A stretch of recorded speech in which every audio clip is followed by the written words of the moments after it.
This is NHTV2, North Haven Government Television, a service of North Haven Community Television. The following program is brought to you through the support of the Town of North Haven.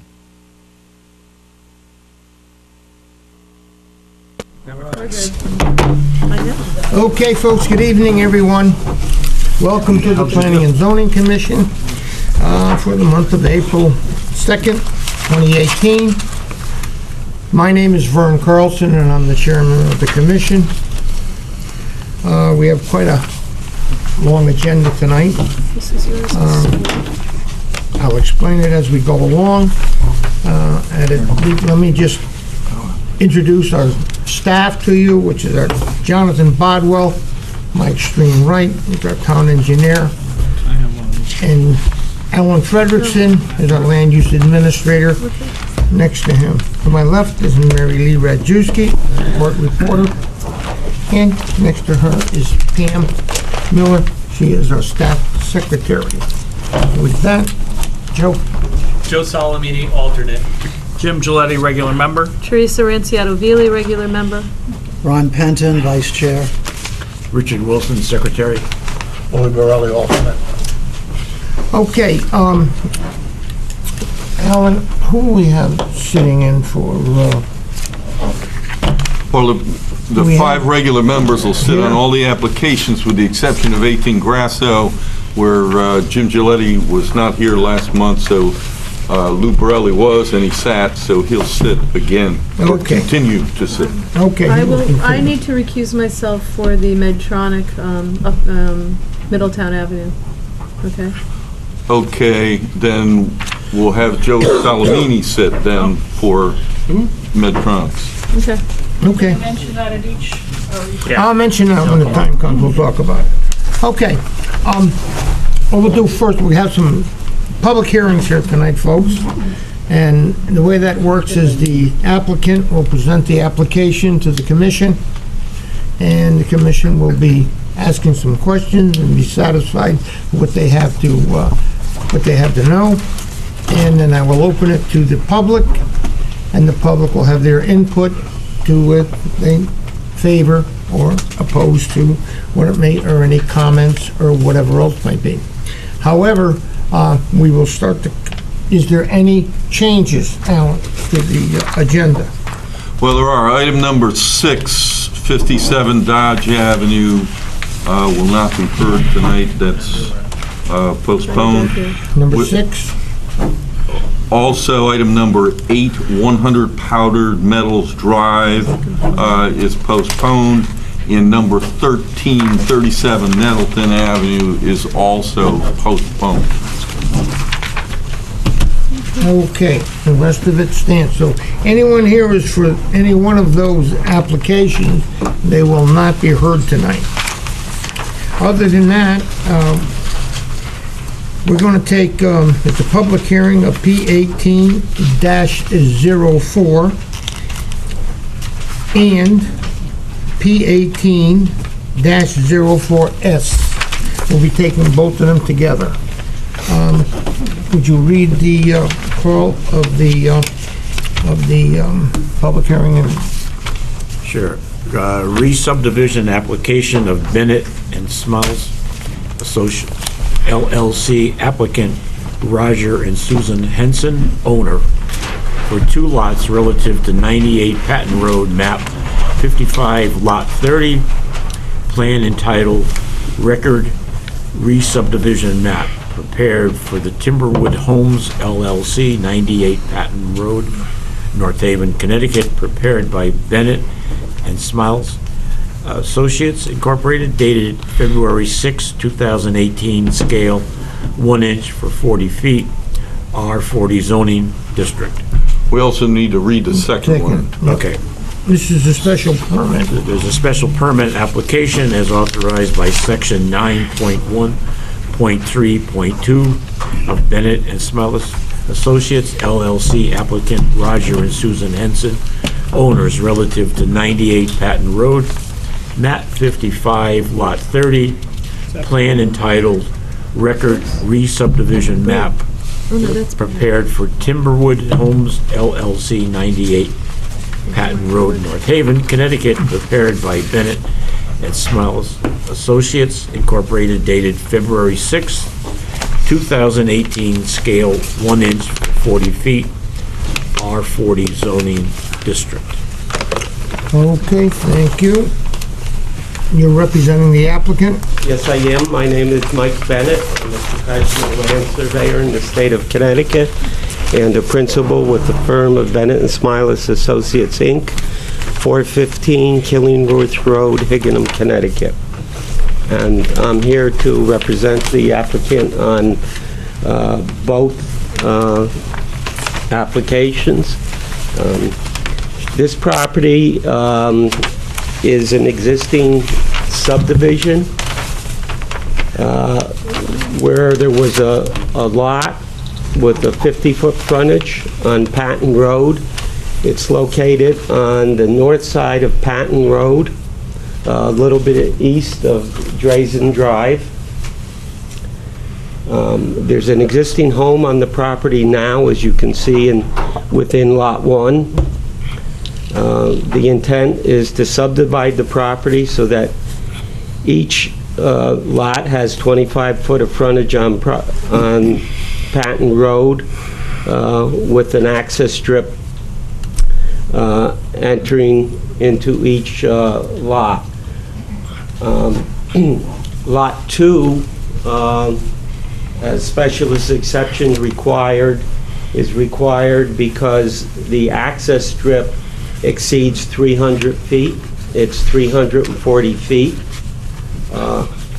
With respect to the requirements of approval by special exception, there are certain things that this lot would need to have.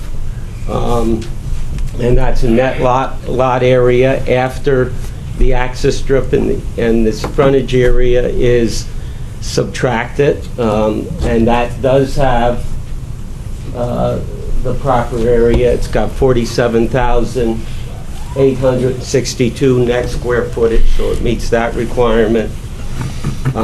It has public sewer and public water to serve the building on the property. It meets that requirement. And there are hydrants close to the site. There is one about 141 feet east, which would be there near this lot corner. And there's a second one about 700 feet to the west.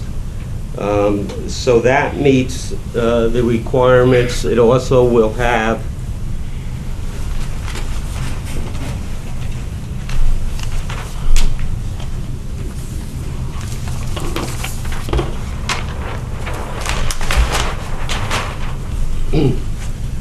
if you look at the site plan, it will also have a 15-foot paved driveway within the access strip, which again is another requirement of the special exception.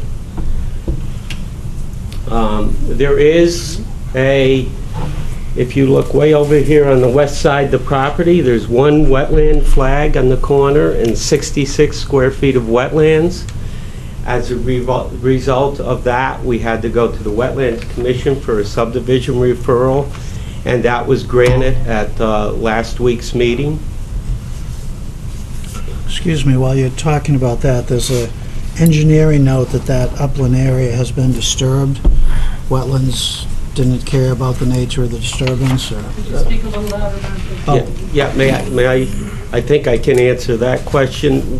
What it was, in that area during some of the storms that we've had lately, there were a lot of tree branches that came down in that area, and the homeowner at this point had just made piles of them, and he intends to remove them from that area. Okay, thank you. And then as you can see, as you go into the site, this is the existing house. There's no proposed construction there other than the homeowner is going to build a new driveway for himself within his access strip. Other than that, you have the proposed lot. We're showing a proposed house that's being constructed. The house is cut a little bit into the slope. It's going to have a walkout basement on the east and the rear on the southeast corner. We show the topsoil stockpile area here. We show an infiltration system for the roof leaders here. And we also show a footing drain outlet with another infiltration drain, a stone drain at the end of that pipe. And in addition to that, we have shown a concrete sidewalk along the frontage of the property. And that is pretty much all I have. I'll be happy to answer any questions the commission may have. Sure enough, Ron, I'm sure you have some questions here. Can you go over that? Well, actually, I mean, Jonathan, you had 3 additional notes. Are you all set with those, or any of them something we need to bring up? No, You're all set? Yeah. Okay. We have read the review comments on staff, and we have no problems with complying with those comments. I didn't have any other questions. Very good. No. Teresa?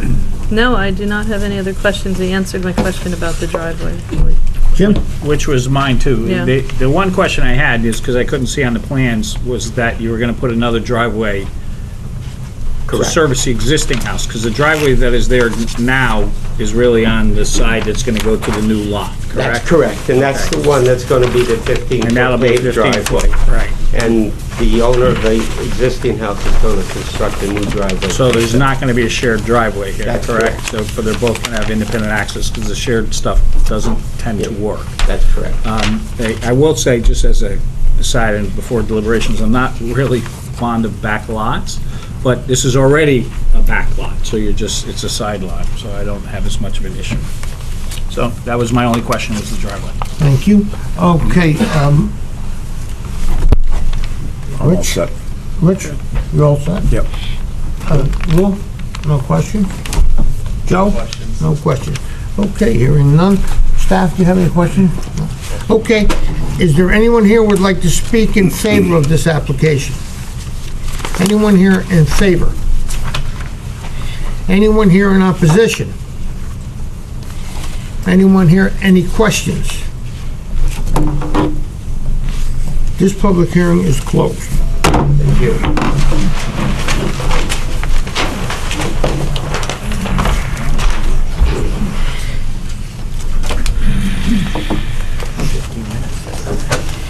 Okay, Read the next one. Rich, you want to read the next one then? You want to read in P18? P1805, application for the Bradley House Incorporated. Applicant proposed amendment to the North Haven zoning regulations to add section 5.1.3.17 to establish independent living facilities with supportive services as a use in IL80 zoning district. The proposed amendments is on file in the Land Use Office and in the Office of the Town Clerk. Mr. Chairman, members of the commission, for your record, my name is Dennis Senaviva. I'm an attorney with the Senaviva Law Firm. I'm also a member of the Board of Directors of the Bradley Home. I have with me this evening Molly Savard, who's the Executive Director, also Ann Dembski, who's our Chief Operating Officer at the Bradley Home, and a member of the Board of Directors, Dominic Caruso, the former planner of the City of Meriden, now retired. This is, I'm sure, an application that was familiar to you. The petition was filed, a similar petition was filed last year, and after several hearings back on December of 2017, the Commission voted against amending the regulation to permit this particular use. And I think at that time, for those of you who recall that meeting, there was an encouragement provided in that no vote to come back should there be an opportunity to include in the language for this text amendment an affordable housing component. That was very important to the Commission, and so we are here tonight with that modification. What I wanted to do, Mr. Chairman and members of the Commission, is include, by way of reference, just as a technical matter, all of the information that was provided during the series of hearings on the first petition, incorporate that into your record. That'll make my presentation an hour shorter. But just give you a little background by way of information on the Bradley home and how the Bradley home, which is a Meriden operation, has come to North Haven. Excuse me, Dennis. Sure. In the interest of possibly making your presentation even shorter, although the drawing looks nice and everything, this is a zone change, right? That's correct. Isn't it conceivable that if this were granted, tomorrow you could sell this to somebody else and they could come in with a completely different plan? Yeah, we don't have a plan. So I would suggest that we just stick with the zoning amendment, and when you come in with a site plan, then you can make all the rest of the presentation. That's fine. Thank you. Is that okay with everybody, or? Well, That's just- I think with regard to zone change, we have to hear a little bit about what they're at least thinking of it being, because there's got to be a reason we want to do this zone change. And so it's got to be something that, so I think you got to Okay. explain a bit of what it's about. I defer to the rest of the commission. Well, I'm not the rest, I'm one. Well, it's okay. I think I'm the rest, but I'm not. We're gonna want to hear a little bit more about what All you're right. doing there, Dennis. That's fine. We're ready to get this drop, the whole load. Yeah, because if, Excuse me. yeah, I do, because if we were gonna go Okay. for it, I wanna know what. I was just speaking for myself. Tap that guy. Rich? Would you like to hear some more on this application? Lou? Okay. Go ahead. Very good, thank you. Just by way of background on the petitioner, the Bradley home was the idea of Clarence Bradley, who was one of Meriden's greatest benefactors. Pursuant to terms of his will in 1938, the Bradley home was built. It was designed to provide permanent home for those who during their lives had not been able to save enough money for retirement. There are certain levels of care. It is a licensed facility. There are 74 licensed beds for residential care, also 30 beds for skilled nursing at the Bradley home. Now, between 2005 and 2015, at least 17 licensed nursing homes in the state of Connecticut closed. And they closed because of the inability to meet their expenses. And that created a loss of 2,300 beds within the state of Connecticut. And yet the census in the remaining convalescent facilities did not increase. So the question becomes, where do the people go as they age? My group, and I guess there's older, where do they go once there is a need for some assistance? And what I think the federal government has found and the state of Connecticut has found is that people want to stay home. They want to stay home as much as they possibly can, or at least they want to stay in their neighborhoods. And so there are programs designed to allow people to remain in their communities. It was this background that led the Bradley home and its strategic planning subcommittee to look at what opportunities were out there to meet the needs of an aging community. And what we found after about 2.5 years or 3 years of review and analysis and meeting with consultants and attending seminars is that there is this need for independent living facilities with supportive services. It seems to be very prevalent in a number of southern states. It also is starting to become more popular in the state of Connecticut. I think last time one of the commissioners asked, are there other similar facilities? And I had mentioned, Elam Park. There's also the Masonic Care at Mystic, which are attractive operations designed to provide you with more of a home setting than a typical hospital-like setting of a typical convalescent home. So with that in mind, we looked far and wide. It took us about 2.5 years to locate a property that we thought melded the needs of a community and the socioeconomic factors, and we found a spot in North Haven. And I think you all know that it's not a great secret that the piece of property that is in our sites under which we have a contract is 300 Elm Street Extension. It was subdivided at, I think at your December meeting or right around that time. There was an application on the westerly half of that property for a truck terminal that did not achieve success. But that's the piece. It is zoned IL 80. And from the initial application, we made some changes with this particular petition, and they're designed to address the concerns that you, as the members of the commission, raised with us the last time. The most significant one, and I remember the encouragement, probably took it better a couple days later than the day I heard it, but I did hear the encouragement that if there was an ability to provide affordable units, to put that in this regulation, that it would seem to have a much better chance of success. And so the Bradley Home went back to the drawing board, and we've talked to people who are involved in that aspect of development, who understand the affordable housing market, the restrictions, and after review of the same, it has become incorporated in this proposed regulation. So this text amendment, if you will, does have as a requirement that there be a 10% affordable housing component, and it complies with all of the requirements that you have previously promulgated in your Upper Washington zone. There was also a concern, I think, about the number of units, and we wanted to make sure that the density was limited both as to a particular project and as to acre. And I think Alan has talked just briefly to me about the possibility of providing a limit as to the town as a whole. That's not in the draft currently. That may be something that he'll offer as advice to this commission later tonight. The proposal, again, what have we done? We've increased the buffers, the setbacks, they're compliant with the zone. Instead of it being an overlay district as initially petitioned, it is now a text amendment for the IL-80 zone. I think that was Commissioner Giletti's suggestion, which was a good one.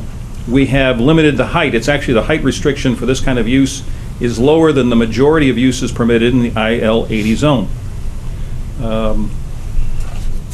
We've made certain that the services, the supportive services that would be provided in such a facility are not available to anyone else other than those who reside in this type of facility. So it's not a public common area where you're looking for increased traffic, signage that doesn't comport with the neighborhood. This would all be, part and parcel of your deal if you live in this particular, I call it a resort, this particular development. So this is not something that the Bradley Home has done, without much forethought. I mean, we're here again because we believe in the project. We believe in the town of North Haven. We know that you have roughly 9,300 dwelling units in the town, that 82% of them are single family. We know that this is not in a typical sort of development that you see, but it does meet the needs of an aging community. And all of us, all towns seem to have an aging community. We're living longer, thankfully. And so there is an opportunity here to take what I think is a very important piece of property and develop it in a way that provides, meets the needs of a large niche of this community and people who live in the surrounding areas. I'm not suggesting it only be North Haven residents, but I do think that the socioeconomics of any sort of development of this nature, it would encourage people to move here who are locals. I can tell you that prior to coming back again, we had the opportunity to meet, the Bradley Home had the opportunity to meet with a large number of property owners, unit owners over at Quail Run Village, our neighbors, potential neighbors. And there may be some here tonight. I know one letter was already sent to the commission by one of the property owners there. They were wonderful. They were very encouraged by this development. They thought it was a terrific transition between their residential communities and other permitted uses in that IL-80 zone. I mean, that's a pretty intense zoning district. The truck terminal was denied for certain technical reasons, as you remember better than I, but there are a number of permitted uses in that zone. Interestingly, an apartment hotel is permitted in the zone.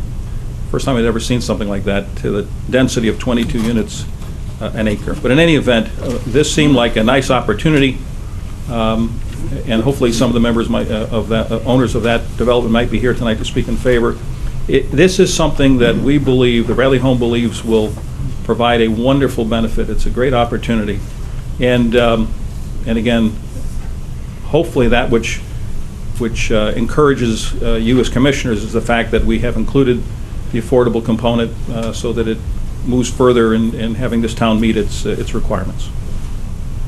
That's the pitch. Okay. Jim, you want to take it? You got any questions? Yeah, I have some. Teresa? So I was going to ask you, Bennett, this is not for North Haven residents. This is going to be open to everybody. in Yeah, the- correct. Okay, all right. That was one of my questions. So what's the cost of the units for the most part? What are we looking at for this kind of plan? I mean, I'm taking, it's not what Clarence had in mind up in Meriden, right? Or it's not like Big, the way it started? is it? I don't, I'm Well, no, sorry. when you referred to, Clarence, who first started these homes, Yeah. and they were for, all levels of care and permanent Right. housing, how much will it cost people to live here? And that's kind of what I'm asking. Yeah, after we got denied in December, we didn't spend a lot of time and money trying to figure out, how to develop the site further in conjunction with that plan, because that plan had been denied. So I can tell you that I can guess, but it at best will be a guess. The assumption that when we reached this level, and we thought this was the right site, we thought the units would go for somewhere around 250,000. That'd be a guess. So the units will be for sale? Yeah. Yeah, the So question is the essentially- nature of the ownership interest. Will it be a co-op? A co-op? Will it be a condo? Or a condo. Yeah. I didn't mean to cut you off. No, that's okay. I'm sitting between you and Vern, I'll be used to that tonight. So, okay. It's, now, I wasn't here, I watched some of the first one, I know this is new.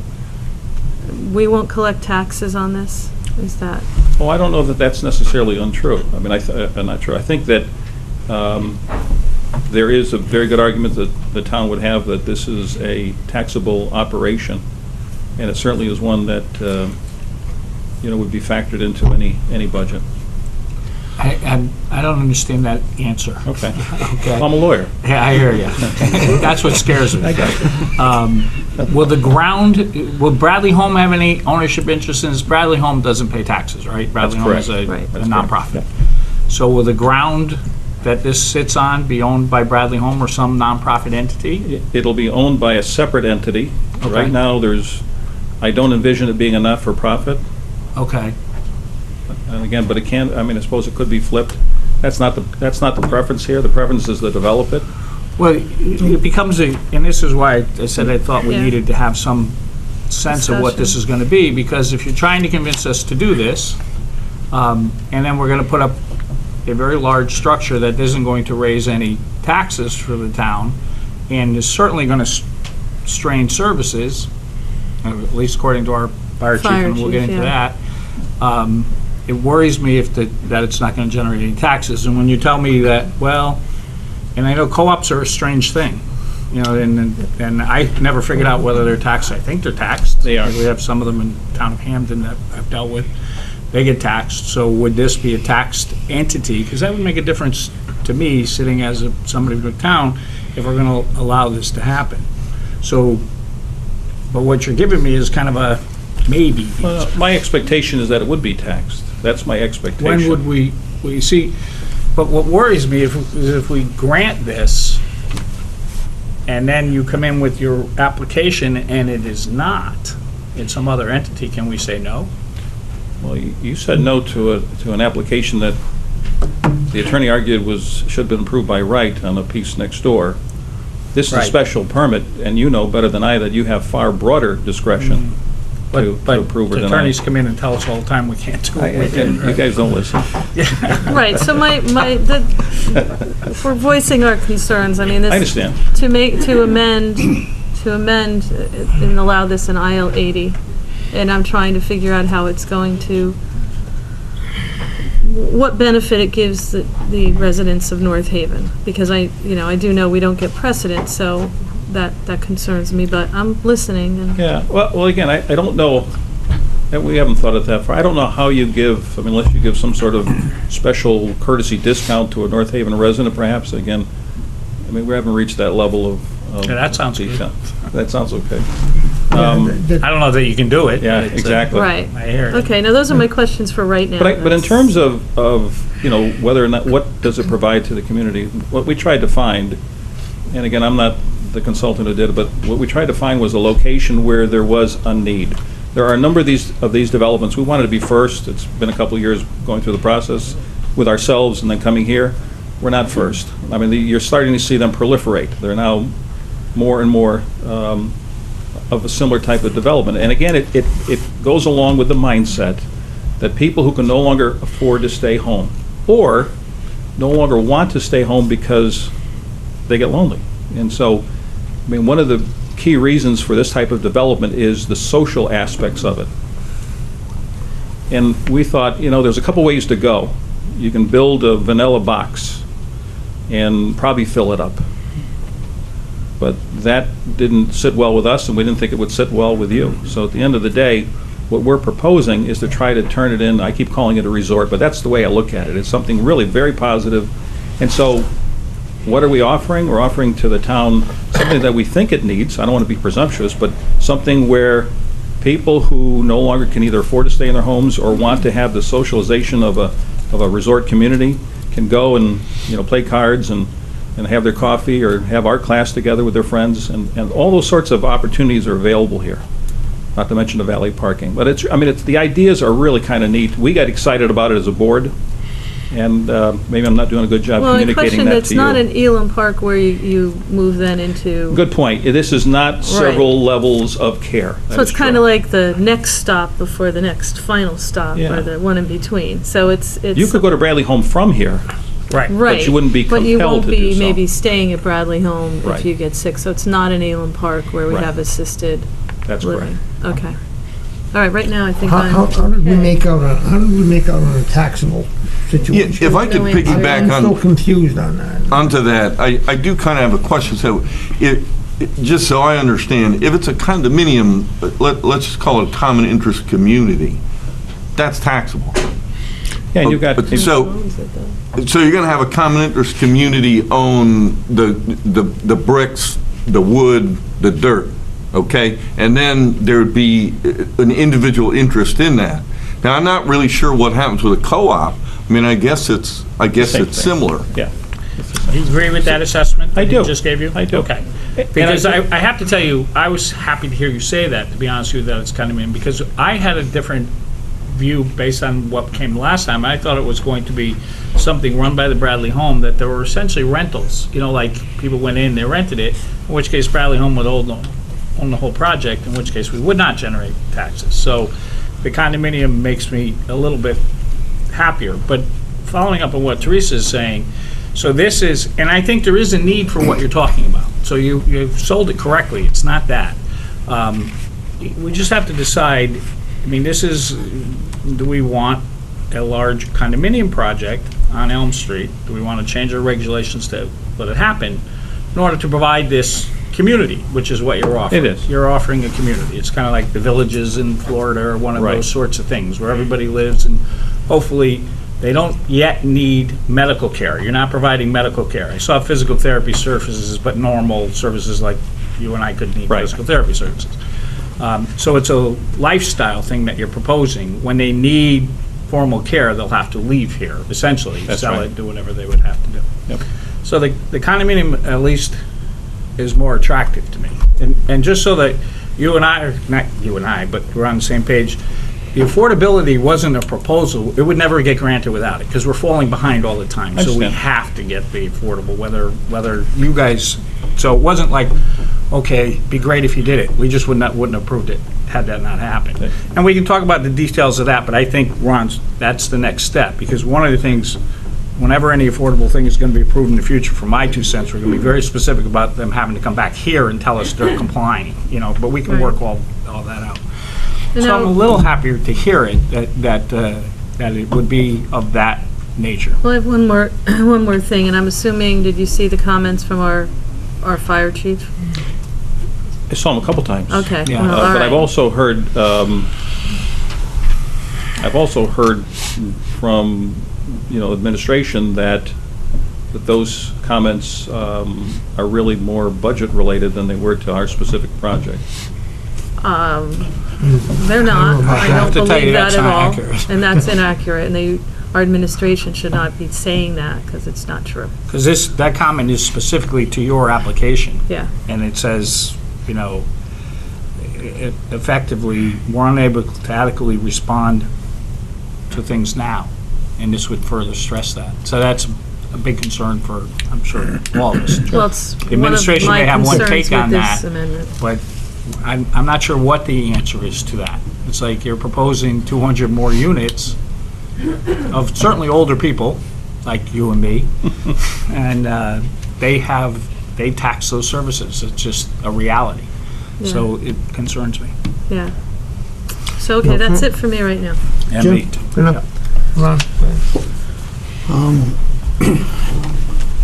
I share the concerns that have already been expressed, and that's one of the reasons I made my initial comment. This isn't a site plan application, and my concern, I like the project, and I'd like to figure out a way to make it work.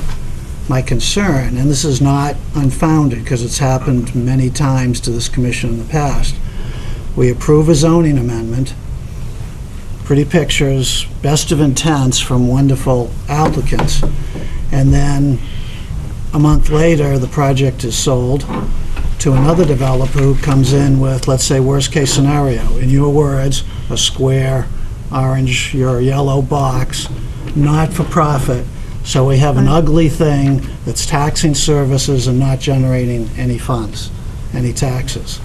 That's what I'm trying to avoid, and I don't see, if we were to approve this the way it is, I don't see anything that would stop that from happening. So, I don't know if it's legal, but can we put in a thing saying that if approved, this doesn't apply for non-for-profits? No, No, I We don't. can't say that. I don't You know believe that? so. You know that? We cannot. No, but I'm saying no, I think there might be another way to do it. In that sense, if you were to stipulate that the ownership structure would have to be either a condominium or a co-op. Okay, so we I don't know, anyone could apply for anything, right? You can't say you won't Right. sue us, you can't say you won't apply for this, you can't say you'll no longer apply to subdivide this land. They can't abdicate their rights, so to speak, but there might be a way to do that in that sense. It may call for us to ask for a legal opinion. We need a little more information, I think, on that. Get an opinion on it, because I know what you're saying, I know what he's saying, I'm not Right. positive you're right or you're wrong, I just don't know. That's the whole thing of I it. do So what else, Ron? different litigation. My other question has to do with the fact that this is a zone change to this whole zone, Wait, he's not listening. and this doesn't actually apply to them that much, it applies to us. There's other IL-80 zones in town. Right. And do we want to put something in this amendment that limits the total number of units in town? Do we want to see 5 years from now, 5 applications, and we've got 1,000 of No, we these? don't want to, right. So I think if we're going to approve this amendment, we should consider capping, as we have with other zone changes, capping the total number of units in the whole town. Throughout the town. Yeah, Dennis actually mentioned that briefly. Right. Yeah, Right. we talked about this. Yeah. I'm not talking about changing the number they're asking for, I'm just talking about the total number that could be applied next year and the year after that, so. Dennis, that didn't come up just now. We had been talking no, I about this understand. right along, Yeah. that we don't want to get this throughout the entire town. Ron is taking it to the table, and it's something that I want the whole commission to think about. Sure. I notice it is, and you've got that same cap in that Upper Washington We do. regulation. Yeah, and that's the Exactly. reason, yeah, so. Exactly situation. My other questions, Alan, on your recommended conditions,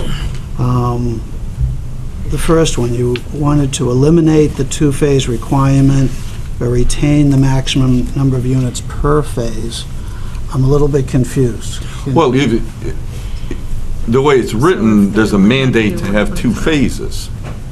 Oh, so You you want, don't need two you wanna phases. say If you they had could have- 120 units, you could do it they in could one have phase. 3 or 4 phases or one, but you just, Right, you could do one They if did it was max small is enough. 125. So, maximum of 125 at any one time. yeah, if someone wanted to do 50 units, they wouldn't have to do two phases. So I would say it would have to be phased in that Dennis has indicated, you could only do 125 units in a phase. So it mandates itself, if you want to do more than that, it's got to be two. Okay. It's a language issue. That's all. Okay. And your other thing about elimination of the 10% limitation on our authority over required parking. 8.5.1.6 of the reg says, you guys get to pick whatever you want to do with their parking. I would not relinquish that control of that. There's a limit in here that says you can't adjust more than 10% as to what their engineer's final number would indicate. I believe you should just draw a line through that and say, once again, you guys can set whatever parking requirement you want on it, which is the way I interpret your reg, so. Yeah, we've had the benefit of those comments, and certainly the Bradley Home has no problem. Yeah, we, Okay. Yeah. parking. I don't have any further questions. Rich? I have a question about, after this is built, or while it's being built, we've seen some other places that were built that had, they came in here and got affordable housing, and they said, oh yeah, you'll know how many affordable units were sold. And then, as far as I know, we never really found out how many. Do you have something in place that the town or this committee would find out exactly how many units you have and how many are sold? Yeah, the language that we added follows, I think that was, which was drafted by your attorney for the Upper Washington zone. So we have the deed restriction, the 40-year deed restriction, the reports that come into this committee, I'm sure through, this commission through Alan most likely, but yeah, that information's provided to you, and that's a restriction for 40 years. So I won't be Yeah. doing the last ones, maybe the first ones. Well, and you need to. But what he's talking about, we need to make more specific if we agree, because I don't know if it's at this level or the next level, but that's exactly what I'm talking about as well, when I mentioned it before, Yeah. is that we have had circumstances where we were told we were gonna get affordable units, and then there was no reporting back to us. So I think we need to be very specific, that there's reporting back to us. Well, and here's the catch. He does have, in my opinion, a fairly strong paragraph on page 4, paragraph F. But Rich has a valid point. But I think what happens is when if someone comes in to apply under this portion of the reg, they have to submit the affordability plan. And it's at that point when you can pick it to pieces. Well, You can say, no, your plan is inadequate. Here's what we want. With regard to most particularly that reporting. The reporting is not in here other than in very general terms. Right. So it needs to be very specific about them coming back to us. And I agree with you, it's in the affordability plan, but we would have to really go through that Make certain affordability that, plan at the I time. don't know, maybe we get an affordability plan, you refer it directly to Yeah, town right. council, you know, get the input back on that. but- If I can add to that, I can tell you that these plans are not manuscripted, you know, for each individual development. They're pretty much templated, you know, so that, and again, the language from your regulation says, and I'm not disagreeing, I'm just explaining. It says the affordability plan shall include provisions regarding notice of availability of the units, Right? procedures for verification and periodic confirmation of household income and compliance with other affordability components. So I would envision it being an annual reporting. That hasn't happened with any of the ones we've had so far. So that's, Well, the first one, we I have to think be very you- specific. The first one that I recall, Village on State, that On didn't State. have an affordability plan requirement. It wasn't a way to circumvent the requirement. I will tell you that there are still 10% of the units that are being rented at below the other 130. Below doesn't make Yeah, them below affordable. doesn't make affordable. Well, okay. So, and we've had other ones that are very specifically within the state, and there's been litigation over it, and the affordability plan wasn't complied with. Now, there's nothing we can do about that. At least it's said they're supposed to. All I'm saying is, when the time comes, we need the language to be extremely specific as to them coming back to us, and what happens if they don't, because that's what has happened to us. We should be able to say, if you do not come, then there's got to be some sanction for them not coming. And you want to be able to get credit think- for them. No yeah, we want to get credit, but we also want to make sure they actually do it. Right. And do it There is- correctly, because this is- the advertising we've had circumstances where that apparently didn't happen, maybe it did, maybe it didn't, but if they report to us, we know. So we can get there. I think we can I get to think you're that, right Jim, about that. because. We've come a long way on This it. is pretty well spelled out. By the state. Okay. Rich? No, he answered it. No question. No question? Joe?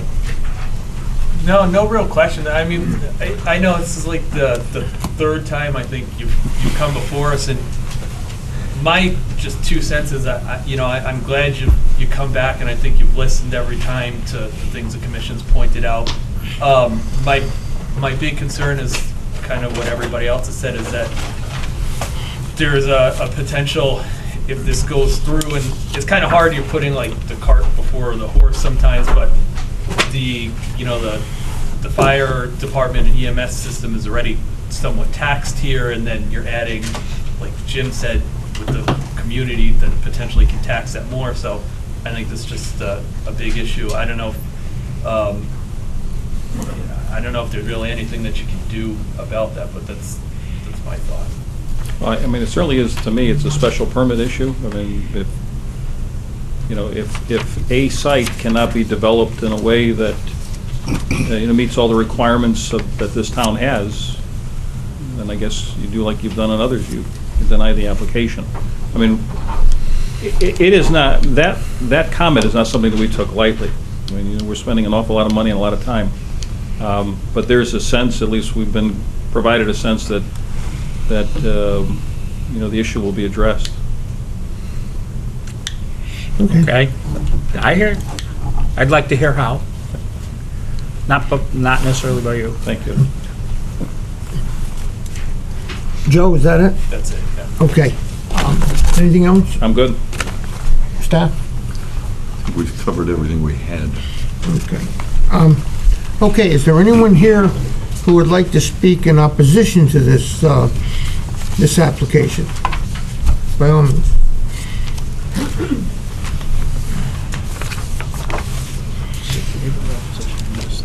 Name? William Richards, 18A North Avenue. 18A North Avenue. Listening to this presentation and prior ones before, I'm really concerned, like Teresa brought up and Jim brought up, on the taxation and the fire services for town. And I'm hoping that the board will get something fine-tuned and black and white signed before they even agree for the zoning change of the RL80, I believe it is. And I think it's important to the town right now, because what's going on with the town, and we're looking at a tax increase in town and so on, and the number of calls, like the fire chief has said before, we've had calls that are not covered in town on different occasions, and these guys are thin, and the way it looks now, I don't think we're going to have all these new members on the fire department for North Haven, and I'm just hoping that, you guys will really look at this and get this, before you really approve this, signed, sealed, and delivered on the taxation, because we want to know, is this taxable? Because you're talking selling these units for $250,000 a piece, and you're looking at 100 units, that could be a lot of tax money to the town. And if we don't know for sure, it's gonna put a dent in the services and the taxation for North Haven. And that's all I can say. Okay, thank you very much, sir. Is there anyone else, like, by all means, Mary?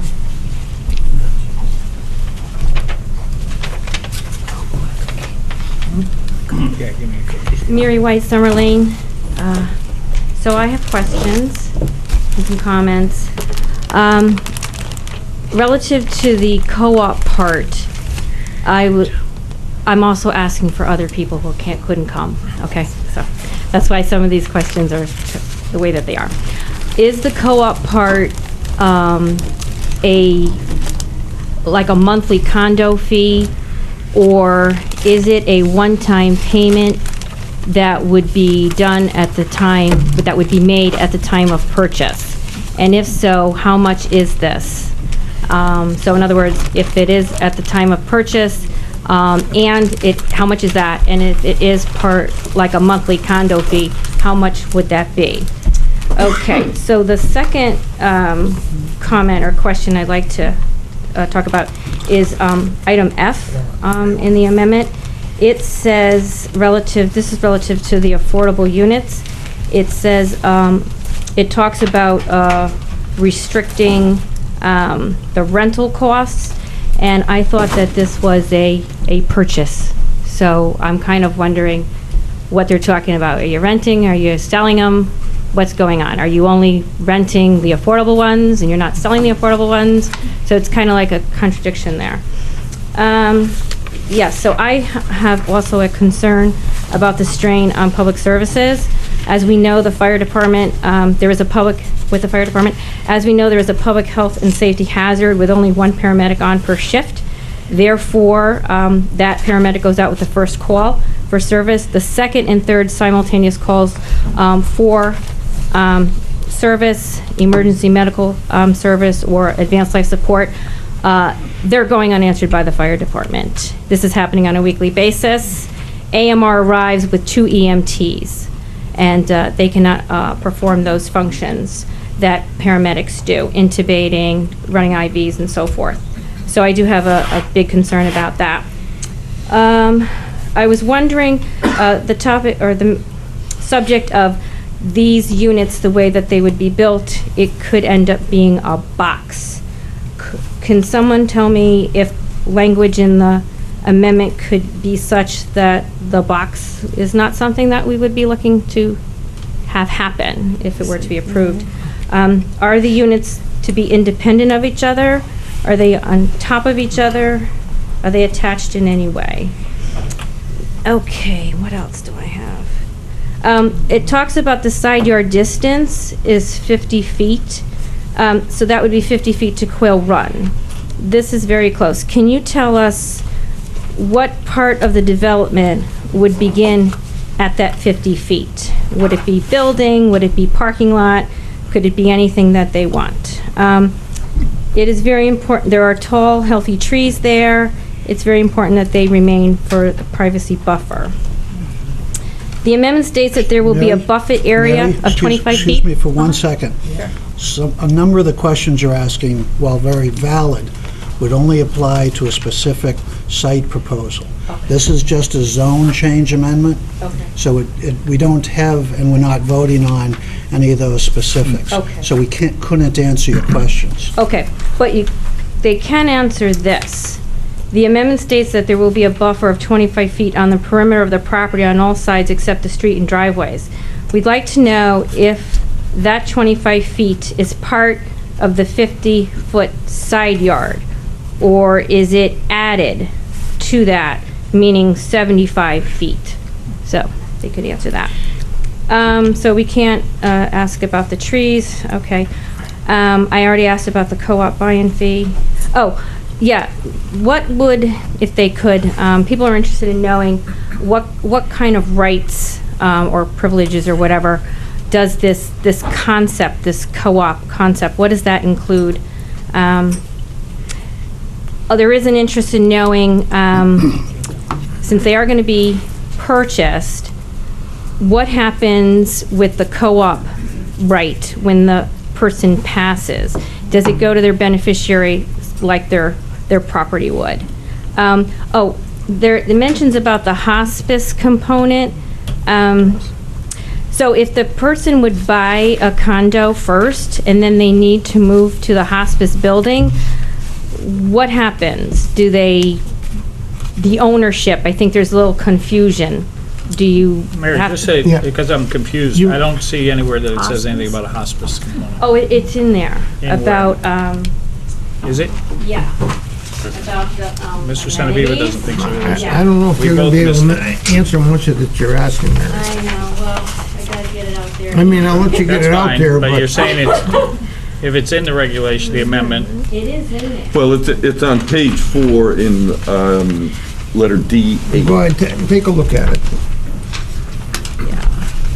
Oh, it's that they could be provided, not It's that just they a will be. particular service Okay, okay. for the residents. Yeah. So it doesn't say they will be. No, Put in. you're not gonna be able to Okay, answer so it's this. not gonna be a Hospice building. Right, So it's gonna not be a separate building. place. Now, Instead of Mary, service. before, Gotcha. before you, can I ask you, Mary, go back to when you asked about specific rights or privileges? What did you mean by that? Yeah, so, from what I understand is there's, this co-op thing is a new concept for us anyway. That they would buy into it. So you're buying the unit. Before it was renting, but now they're buying their unit. But it is a co-op, so they would be buying into the co-op. So that's why I was asking. And then we want to know what are the privileges or the rights? You know what I'm saying? I know the services are à la carte. We understand if you need, to be driven somewhere or a hairdo or nurse's aid or whatever, we understand that that's à la carte. But we just wanted to know, like I said, monthly, because if people are interested, I mean, these questions, potential buyers is what I'm saying. So I think you sure. gotta work with us a little bit here. Okay, yeah, no, I Okay? just didn't understand Mary it, will so help you now all you we can can. understand it. But they're gonna be answering these Oh, questions. I would hope so. Okay. All right. Thanks. Yes. Okay. Let's see. So the Bradley home will not buy the property. They will not lease it. So is this just the Bradley home concept that's being proposed here? And they talked about a third party will buy the property.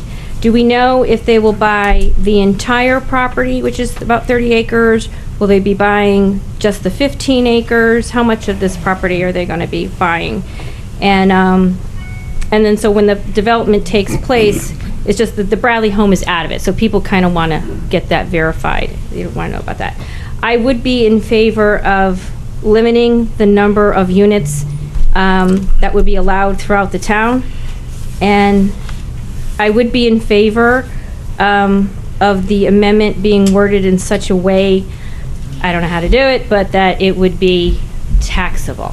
I would not be in favor of, they could come in and say, well, guess what, we're allowed to be No. tax-free. So I think Okay. we can do it. I We'll don't look know. into it, Mary, we will. Okay, and I think that's about all. Thank you very much, Mary. Does anyone else like to speak in opposition?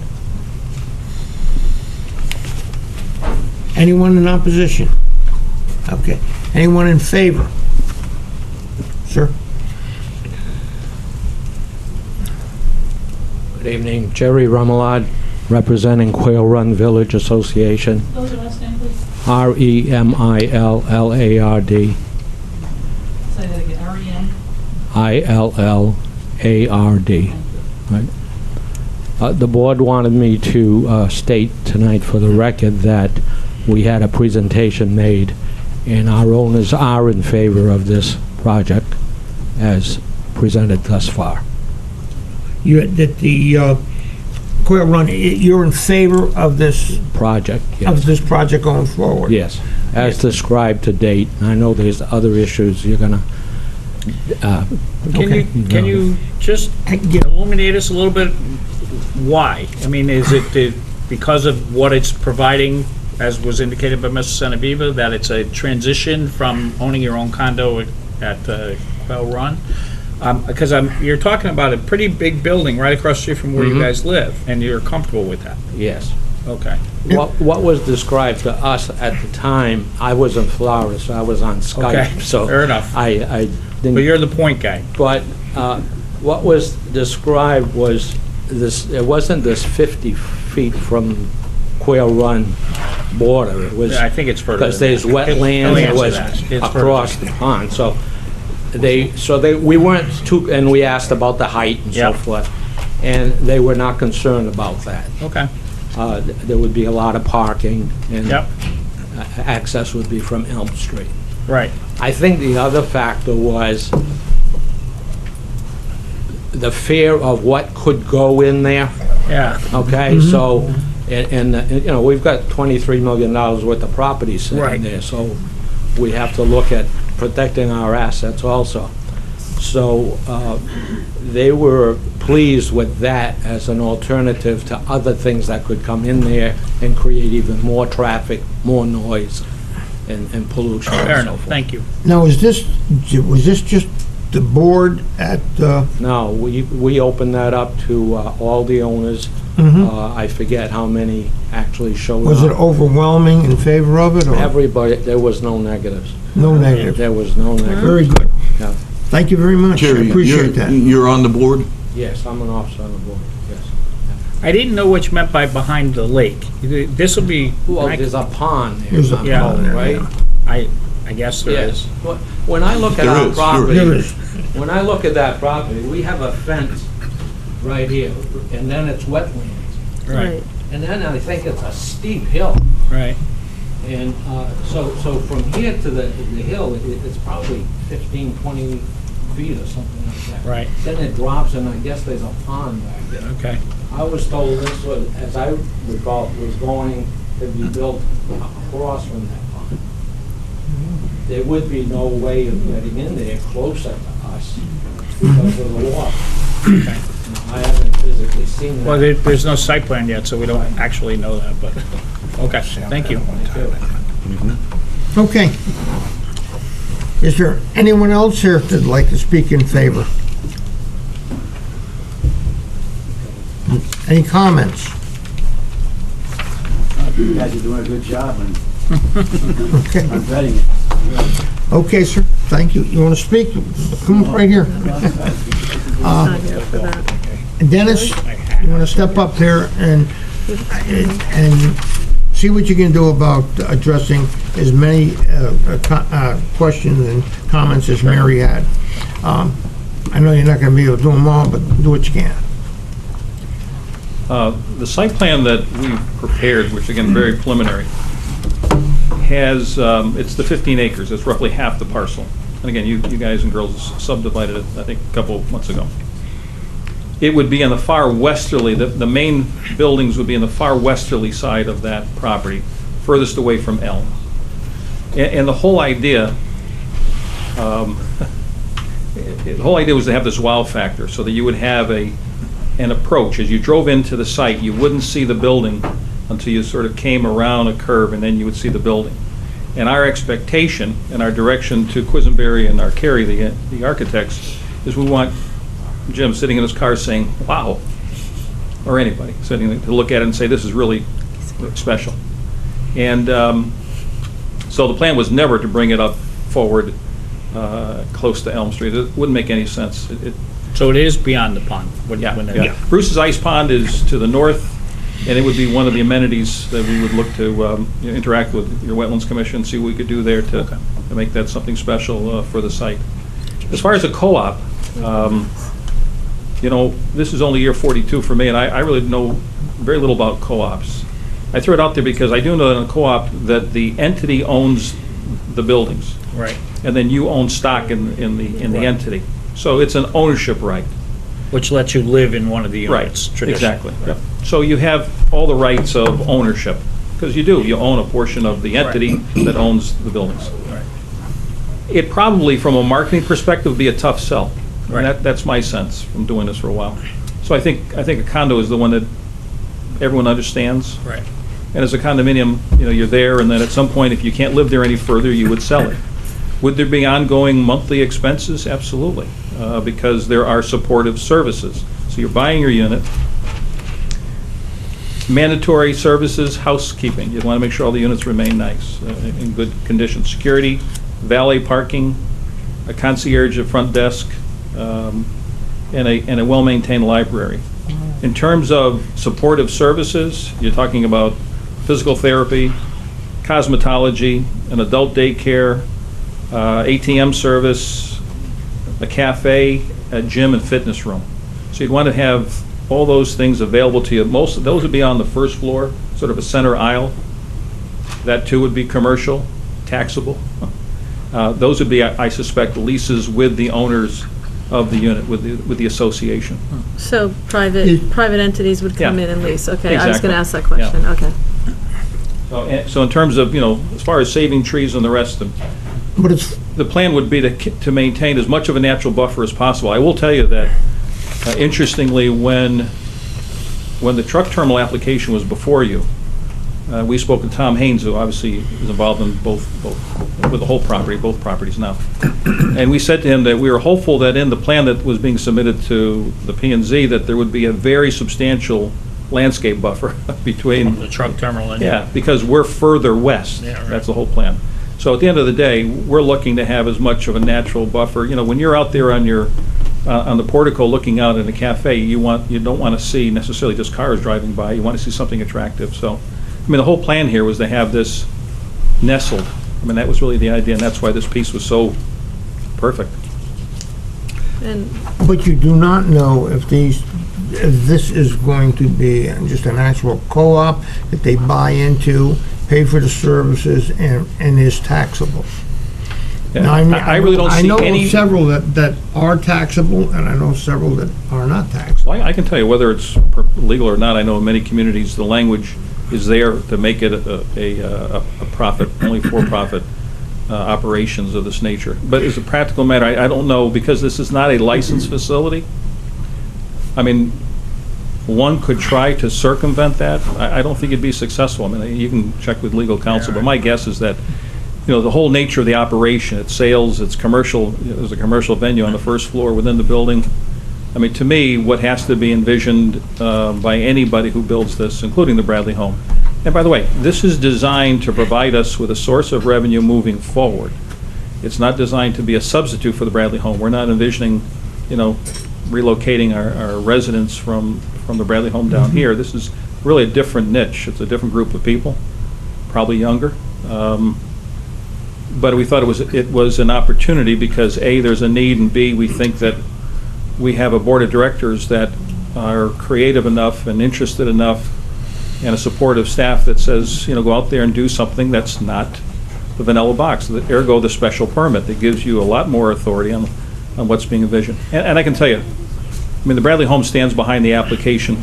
We've been here several times, and that's why I wanted to give you a little background on them. Hopefully the reputation carries some weight with the commission. Our plans are not to flip it. Our plans are to move forward, get it developed, and do something very positive. Let me just point something out for anybody who's watching this from back there. This parcel that you're proposing this on was never the one that was proposed for the truck depot. It's the next door. This is the other half. That's correct. There was a large 30-acre parcel split in half. One half was proposed as truck. This was always the other half. That's correct. So the truck depot was never being proposed for this Never. parcel. I just want, so people understand that. I don't have any other questions. Just I to don't clarify know. a couple of additional questions. It says in the right specifically that it could be a single building or it could be multiple buildings. In terms of the setbacks, a setback is a building setback. A buffer comes out of the setback. So if it's a 50-foot building setback or 75 feet, you can't have a building within that distance of the property line. So the buffer would be a part of that 50 feet or 75 feet. Yeah, I got that. The other thing is, I have to tell you, I think, your affordable concept does talk about rental. So It should be. we may want to change that to some other, so Mary could pick up. So you're saying, though, that that you're aware of language that allows for that nonprofit versus not-for-profit? I have seen it in other communities in which I've worked, yes. Okay. Okay, I'm sorry. Thank you. I thank you. That's it? I just wanted to point out, you do have I think you have in your packet a letter from a resident of Wheel Run. I think we did a good job apparently that night. Yeah, you sure did. Thank you. And I want to say thank you for going there and talking to him. Not everybody does, but that's great. Now, I'm concerned about something here. If there is a desire to send this to town council, I think I want to Then I would continue prefer- this. very good. Okay. Can I get a motion to continue this until next month? I'll make a motion. Okay, I'll second. okay, very good. All in favor? Aye. Okay, we're gonna continue this till next month, folks, so if there's anybody here who'd like to hear any more in this, there will be information taken in next month as well. And if we get something from town council, of course, we should share it. Okay, Teresa made the motion, Ron seconded, Yes. correct? And maybe Attorney Senaviva can share some of his language as well. okay, Yeah. Make it work. take care. Right now, I don't know. Actually, but okay, we're gonna move forward here. Number 4? Yes, number 4. All set? Yes. Thank you. Okay, thank you, sir. Okay, P18-06, re-subdivision application of Michael and Marianne Adinolfi, applicant and owner for 2 lots relative to 83 Half Mile Road, map 24, lot 30. Plan entitled, proposed property lines, property located at 83 Half Mile Road, North Haven, Connecticut, prepared by Criscola Engineering, LLC, dated 1/24/18, revised 2/27/18. Scale, 1 inch equals 100 feet, R40 zoning district.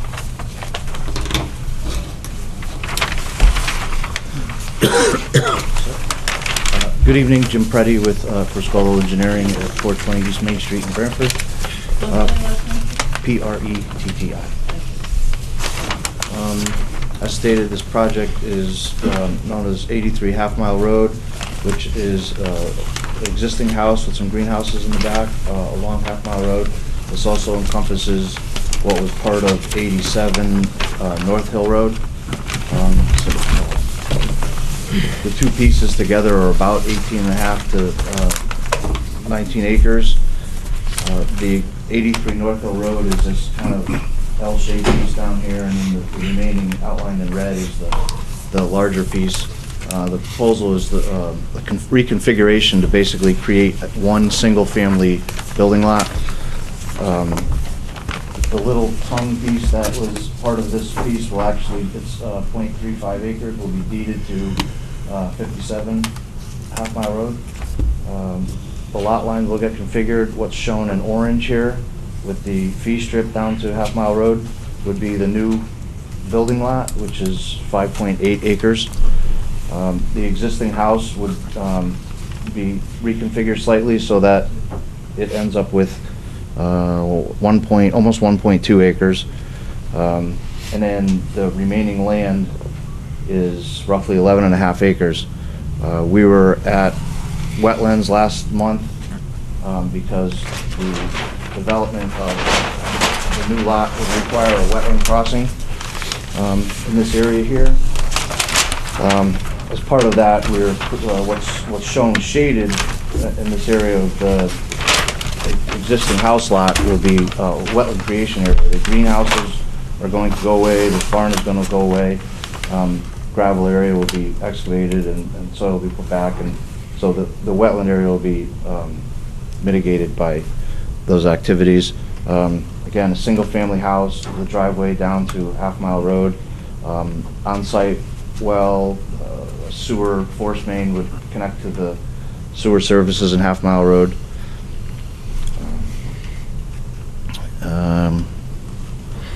We got approval from wetlands last week. There was some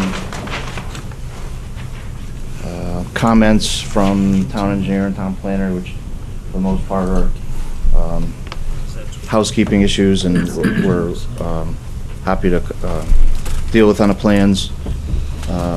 Some, putting the application number and some dimensions and street numbers and that sort of thing on the plans. There's one other thing. In any event, at the wetland meeting, there was the neighbor over here had come out and expressed a concern about activities during construction, and there's an existing farm road that actually goes back into this property, and Mr. Adinolfi is going to use the existing road for the house construction and do the driveway after, so he won't actually get all of the traffic by his house, so just get the portion where, when the driveway actually gets constructed.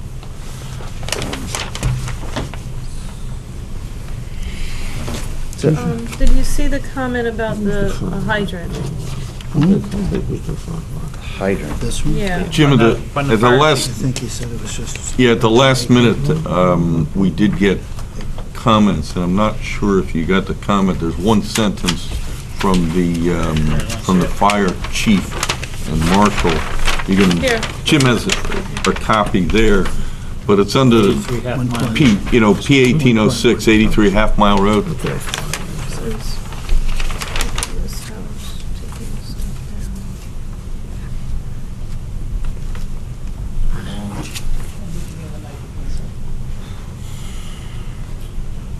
I did not see this till just now, obviously. Yeah, I mean, the water service ends like 320 feet away from this property. 25. Okay. I mean, it would be a main extension for Mr. Adenofi to have a hydrant at the end of the driveway.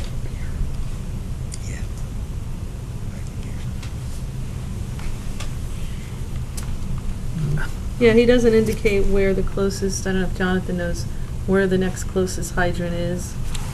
I do not know. It would be at the end of wherever that main ends, which if Jim is saying it's 300 and something feet away, It's that would be the last hydrant. It ends in front of 75, this property here.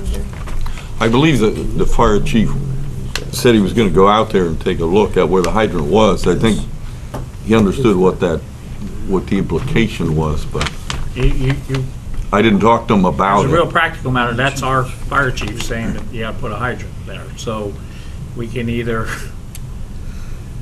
you know, I don't know how we can ignore that unless you want a chance to go and talk to him and convince him that we don't need it. But are you saying we don't need it? Oh, I think we do? can't say that. Right. Okay. So our professional is saying that we need, not you, our town professional, the fire chief is saying that he needs it. So, I mean, if we're ever going to vote to approve this and we're not there yet, we'd have to include that, I would think, unless you want an opportunity to convince him that he's wrong. You know, Jim, I'm sorry, I missed, you're talking about the hydrant? Right. The fire Yeah. chief is saying there needs to Yeah. be a hydrant there. I got you. Okay, now I'm with you. I missed that part. I was trying to, And in the face of that, yeah. I can't imagine us approving it and ignoring that. Yeah, and I'm sorry you recommendation. didn't know about it till just now. Yeah, I mean, that's obviously a curveball. I mean, we located a well How on far site up? to avoid the main extension, because Right. it's more than 200 feet away. How far is that hydrant, Jonathan? I honestly don't know off the top of my head. Well, he thinks it's about He 3. thinks- Well, it's here. the How end of the water main is in front of 75. Right here, Okay. Well, that's the water main there? that's what he says. That's the end of the water main, not the So he hydrant. said he Yeah. thinks there's a I'm hydrant. actually not sure where the Okay. last So hydrant we is. don't really Understood. know. Right. Yeah. Not your What fault that you size don't is know. what size is the water main? Right. I believe it's 8-inch. Yeah, I would assume 8 inches. Why wouldn't you be able to put a hydrant right off of that? You don't Well, have to go according- back to the next hydrant, you just have to go to the water main. Well, he's suggesting extending the water main to the front, to the driveway that Oh, I we're see. creating. But you're saying the water main already comes... The water main's in front to of this within just- property. It's Right. down a little bit. So we're not talking 300 feet, we're just talking the distance from the current end of the main to the driveway. How far is that? Well, Maybe well, I'm not 200 sure that feet, you're gonna maybe. be able to do that. If they've gotta extend the main, I don't know where the hydrant is. Paul's asking for a hydrant to be installed at the entrance of the property. I understand, but if there's a main that's already within how many feet of the About drive? 320. Oh, 320, okay, so Yeah. it would be that distance. Right. Okay. Well, Could be feet. and then Not some. there. That's not Or more. 300 feet. Well, If it's more- here's the issue that in all probability, the water company requires you to go across your entire frontage. So you'd have to, if you're gonna bring it to the entrance of one, you don't just go to the edge, you go to the far edge of your property. So we're talking about 3 feet in all 3 sites. Which would be about another 250 feet, so you're talking about over 550 feet of water main extension. Well, it sounds like you probably need to get some clarification from the fire chief. Yeah, Go I back agree. and talk to Mr. Adinoff. You know, the comments came in late Thursday, so we haven't. Nobody's blaming anybody. Well, yeah. But we have it, it's in front of us, he's telling us we need it. I don't know that it's accurate or not, and if you want to go and discuss it with Jonathan and the fire chief and work it out, that's fine. But if we were to vote on it tonight, I'd have to insist that what the Right. fire chief said to do, we It gotta would do. have to be. So in terms of, you might want to just continue it I think so. to to next month and,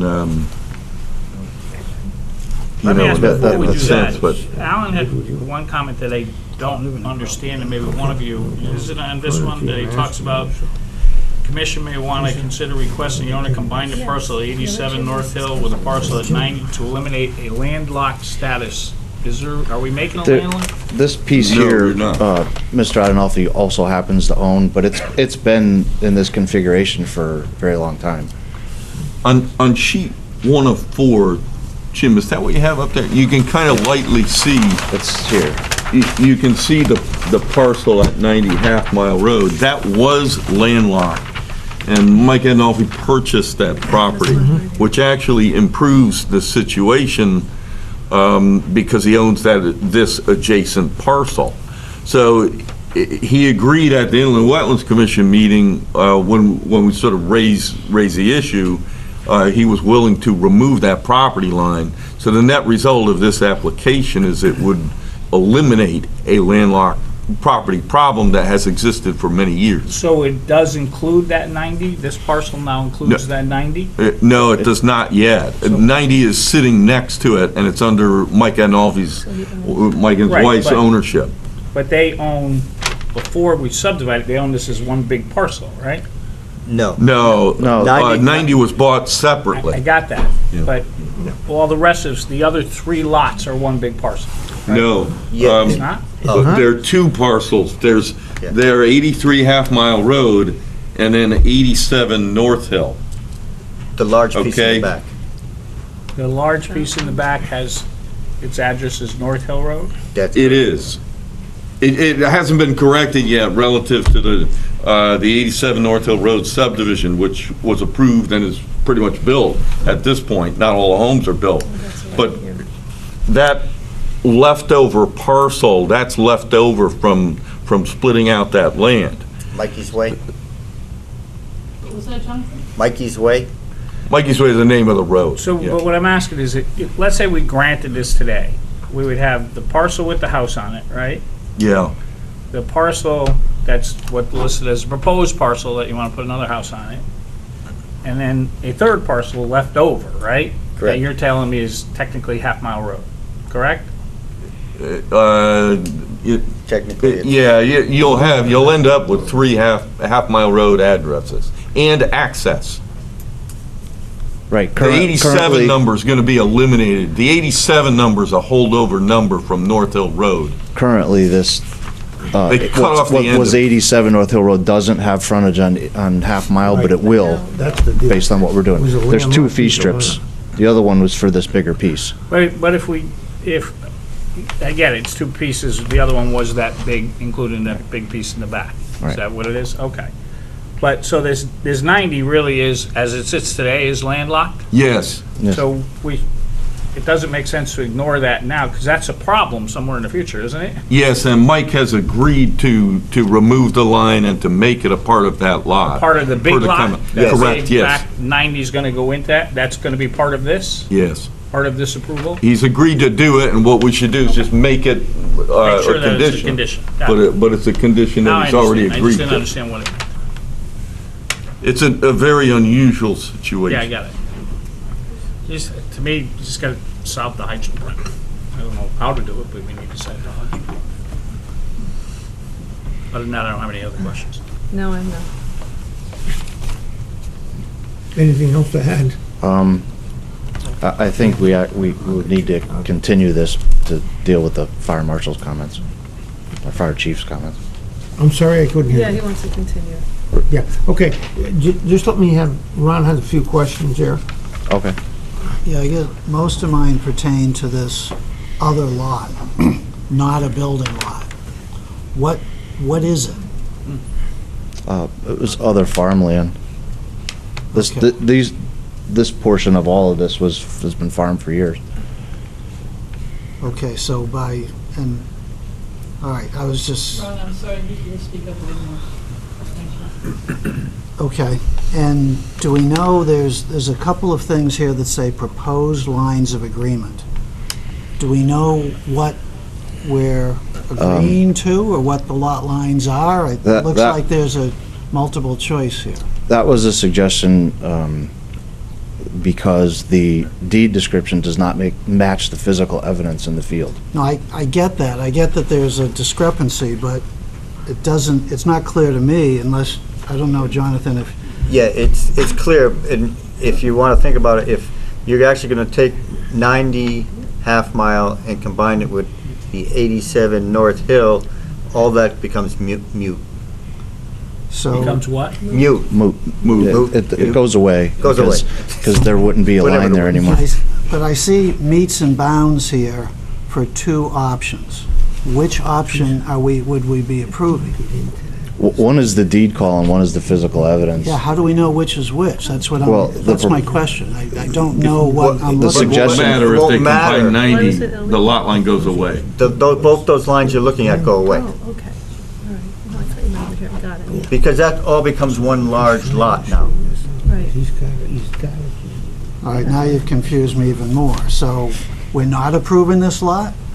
Well, we are. What are we Yeah. approving or Which not lot? approving? Which lot are you talking about? Well, the not a building lot, the one that's, The one that says 11 not a acres. building lot Yeah, is going to combine with that 90 half mile, which is to the east side of it. yeah.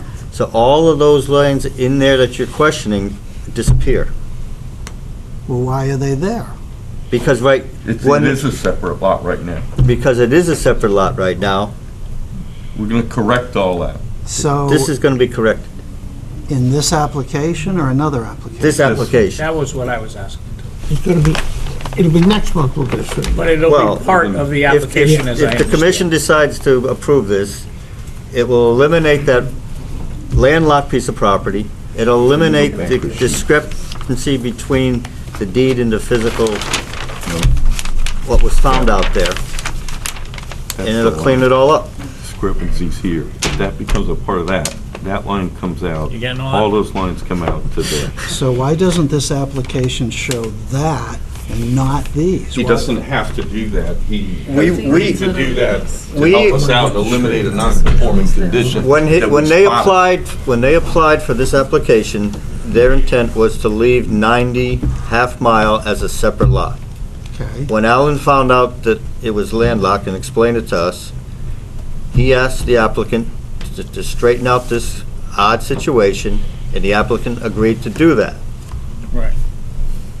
So this will eliminate a landlocked piece of property, create one lot out of those two, what would have been two pieces, into one. So when we see the next map in another It'll be year, all that will not be there anymore. In the final Drawing, drawing, it'll not be. Those interior lot lines would They'll be be removed. incorporated, right. Oh, okay, so these really aren't proposed lines of agreement because they're going to disappear. they were when They they, are. when they They won't originally be. applied for, but through the comments of staff, they will be eliminated. Right. So we should see a plan Okay. that shows that lot having different dimensions. On the final, Including it. on the final subdivision map, yes. Okay. Continue. Can I get a motion to continue? Did Ron have other questions? Any other questions? Commissioner? No, not right now. You got any questions, folks? Okay. Can I get a motion to continue this to next month? I'll make a motion to continue till next month. Can I get a second? I'll second. All in favor? Aye. Okay. Next month.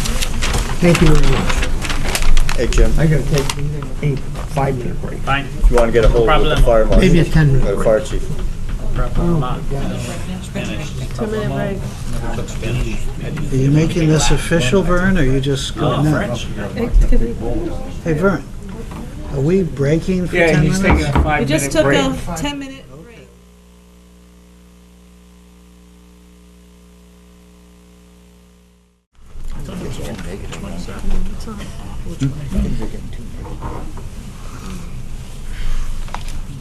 Oh, I'm out, not off. Hey, Jim. Can't read. Yeah, We're on. We're ready. okay. Okay, folks, we're back from the break. Would you read in number 5, P18-09S? Sure. P18-09S, special permit application, certification of location as authorized by section 8.10.1 of Nevan Patel, applicant 494 500 Washington Avenue, LLC owner relative to 494 and 500 Washington Avenue, map 90, lots 19 and 20. Plan entitled Site Plan for Change of Use at 494 and 500 Washington Avenue, North Haven, Connecticut. Prepared by Paul J. Stowell Land Surveying, dated 08/08/17, revised 03/07/2018. Scale is 1 inch equals 20 feet. CB 40 zoning district. Got it? Okay, let the record show that we're taking P18-09 with this, okay? Okay. Miss, go ahead. Bhavna Patel. Oh, no, his wife. Bhavna, BHAVNA. Okay, thank you. Last name is Patel. Got that, thanks. Good evening to all. I'm here for change of use for liquor store. We got opportunity to grab the last partial of the building. So if you are here, if you can, okay with extend our liquor store to under 700 square feet, same building.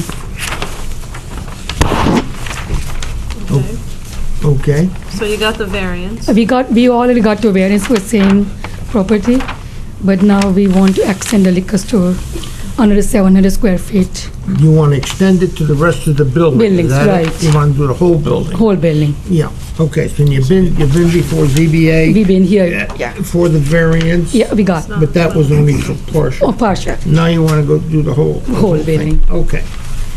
Very good. I understand that. Yeah. And you're going to you want to put in a package store? We're going to put a package store. Okay, and you're moving the license from across the street? Across the street from here. Yeah, from on the new LLC. Mm-hmm, okay. What is the size of the store that you're moving from? We are moving from the cross the street was about 1,500 to 1,800 square feet. Mm-hmm. So it's going to be about 2,400 square feet plus cooler outside. Okay. Sure. Thank you very much. Thank you. Who would The like current to? one is next to the seafood plate? Seafood Yeah, the one Delicker. Yeah, okay. Go ahead, I was Jim. just curious. I don't have any questions. Right, good. Teresa? My calculations were that the new store would be a good deal larger than that. Then the one used to be, yeah, one from Delicker. But they'd be about 4,000 square feet with the The building is about 2,100 square feet. I've got 3,024. No, with the cooler. Cooler is separate, right? No, the Yeah, I got 3,000 and then 971. Because when we measure, it was like 2,100 to 2,400. So once we're gonna go in, then we'll measure and see. But this is I was told by all owner, Mike Ricio. Yeah, the surveyor has the two numbers on the drawing. It doesn't matter to me, but Right. Well, it just, doesn't really that's a matter. record. but- What you're trying to do here Yeah. is to extend the The full liquor size store, of the right. building, and you want to add some coolers We already got to approved the last exterior month. to connect to the building from the rear. Is that Right. correct? Yeah. Okay. And that is what you have. Jim, if you have any questions? No. I'm good. I think you got the whole story. I do. Yep, What no, I about you, have, Joe? No questions. Thank you. I'm good. You're good. Yeah, I've got a few questions. There was a comment from staff about adding an enclosure around the dumpster area. Has that been agreed to, or is We that- already have a dumpster area in the back.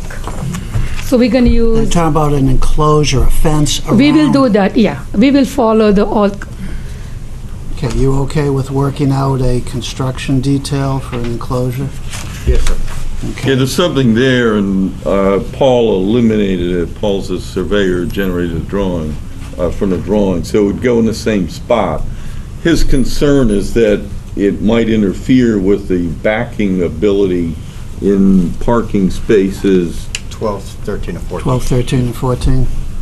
There's 32, I scaled it back, there's 32 feet from the back of that space to the back of the paving, so we just have to be careful about leaving at least 20 feet, 24 feet. But you can work that out. we Yes. can work with them out. Yes. We can work it out. We will. We can work it out. It was Yeah. worked out before we got here. Okay. Well, I'm not done. Well, wait a minute. We walk over here.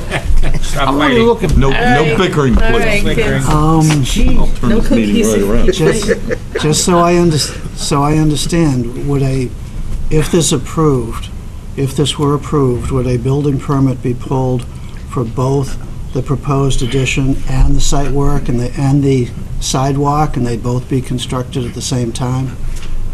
You don't pull a building permit for the sidewalk, that would be a permit we'd have to get from the State Department. They would have to get the state. Would the sidewalk be built at the same time? Well, Or would we have to would- wait 7 or 10 years for it? Well, we put a bond on it, and like we normally would do. But the normal could mean 8 to 10, whatever the heck the time they have under the site plan. That's the way 9 the years, state boys did it to you. I think you could direct a question at Do the you- applicant. Do you have a problem?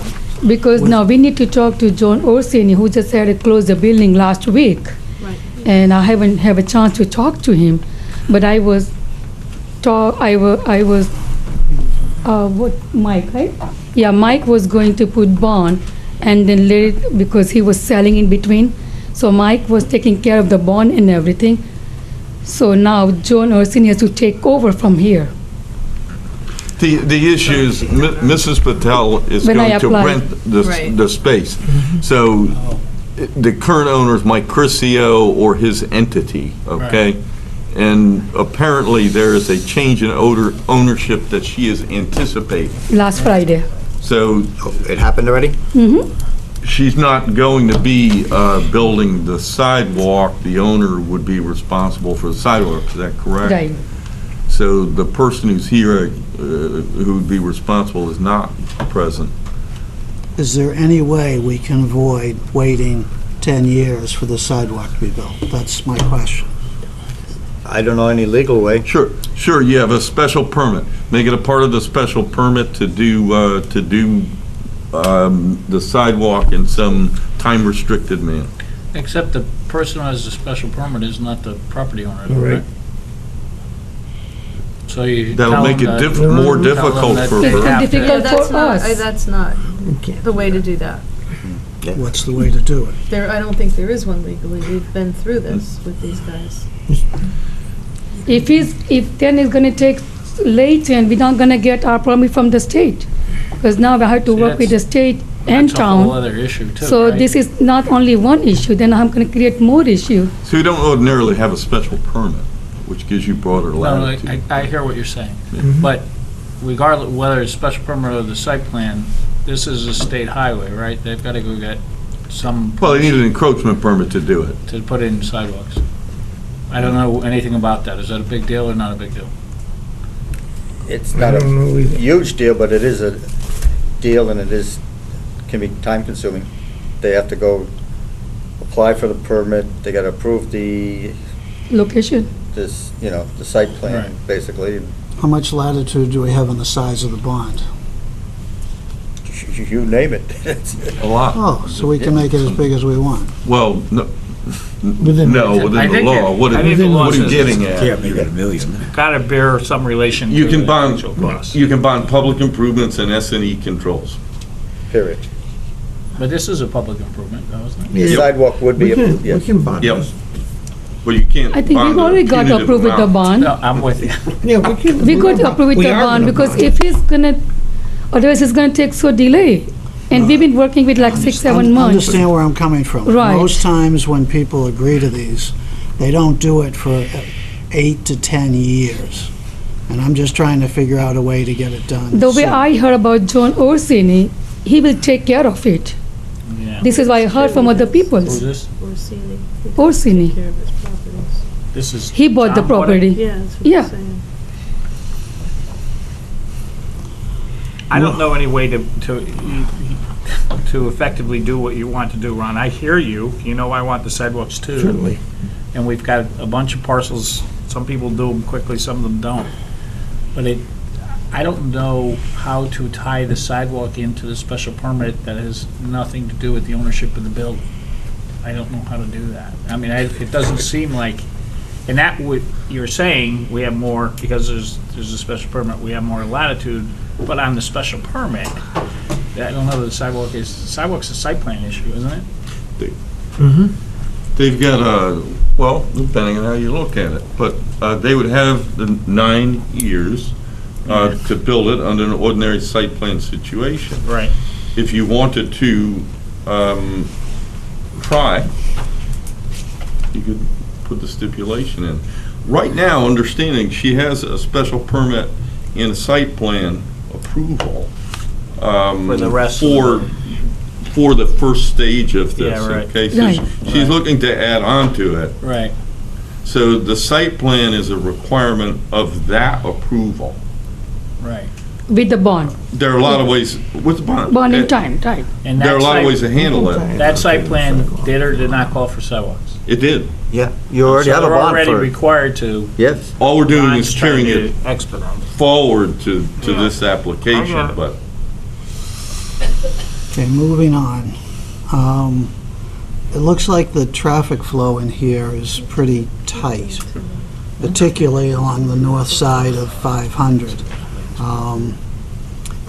There's no, unless they were on the other plan, there's no signs directing people where they can and can't go.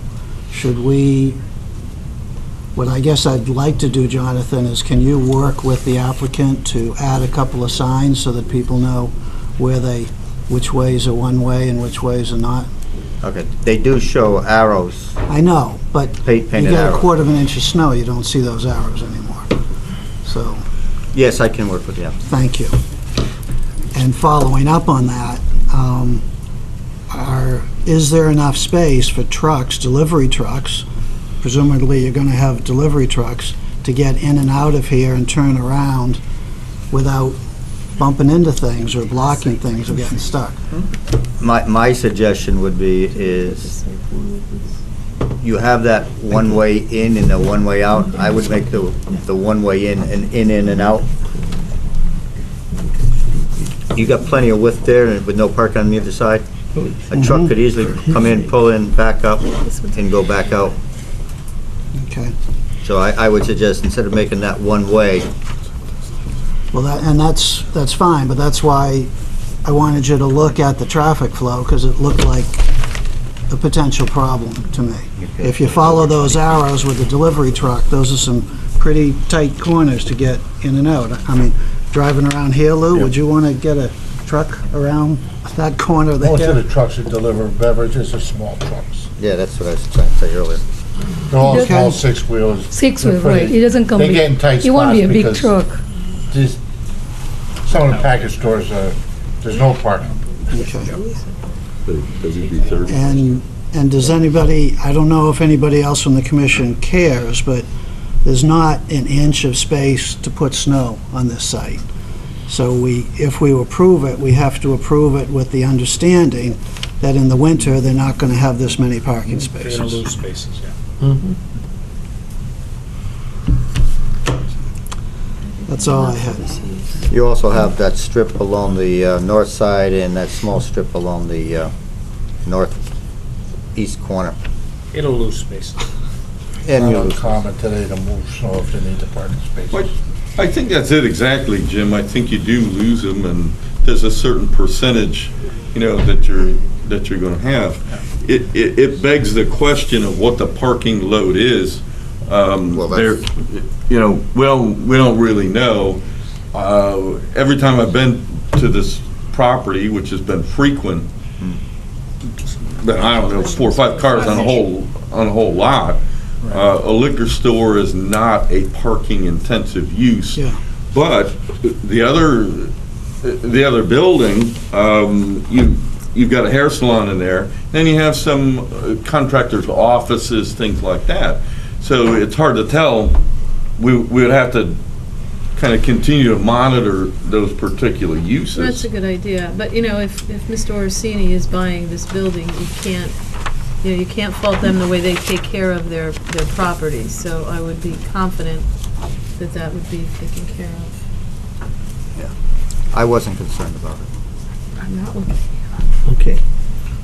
I'm good for now. Rich?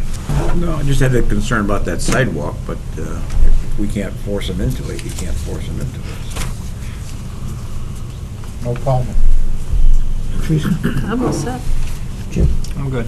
Joe? I'm fine. Thank Okay, you. Any public comment? Yeah, once, No, sorry, boss. myself zeroed in here. Sorry, boss. Okay, is there anyone in favor? Anyone in favor of this application? Anyone in opposition of this application? Any comments? You got it? Motion to close. It's closed. Thank you. Okay.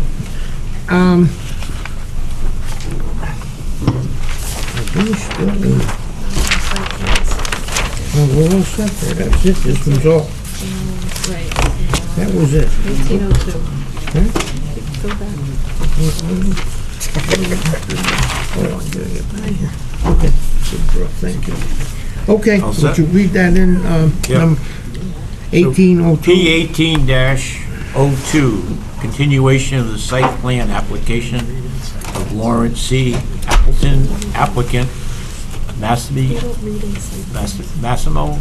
Palma, and owner relative to 18 Grasso Avenue, map 36, lot 33, plan entitled Site Plan Proposed Revision to 18 Grasso Avenue, property of Massimo Palma, prepared by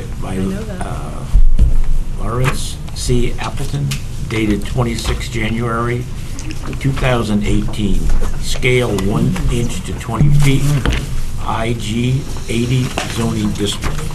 I'm out Okay, of this yeah. one. Thank you. Jim is out and Joe is in. Thank you, Jim. The document you have, Gina Palmer brought that to the Okay. meeting tonight. Okay, sir.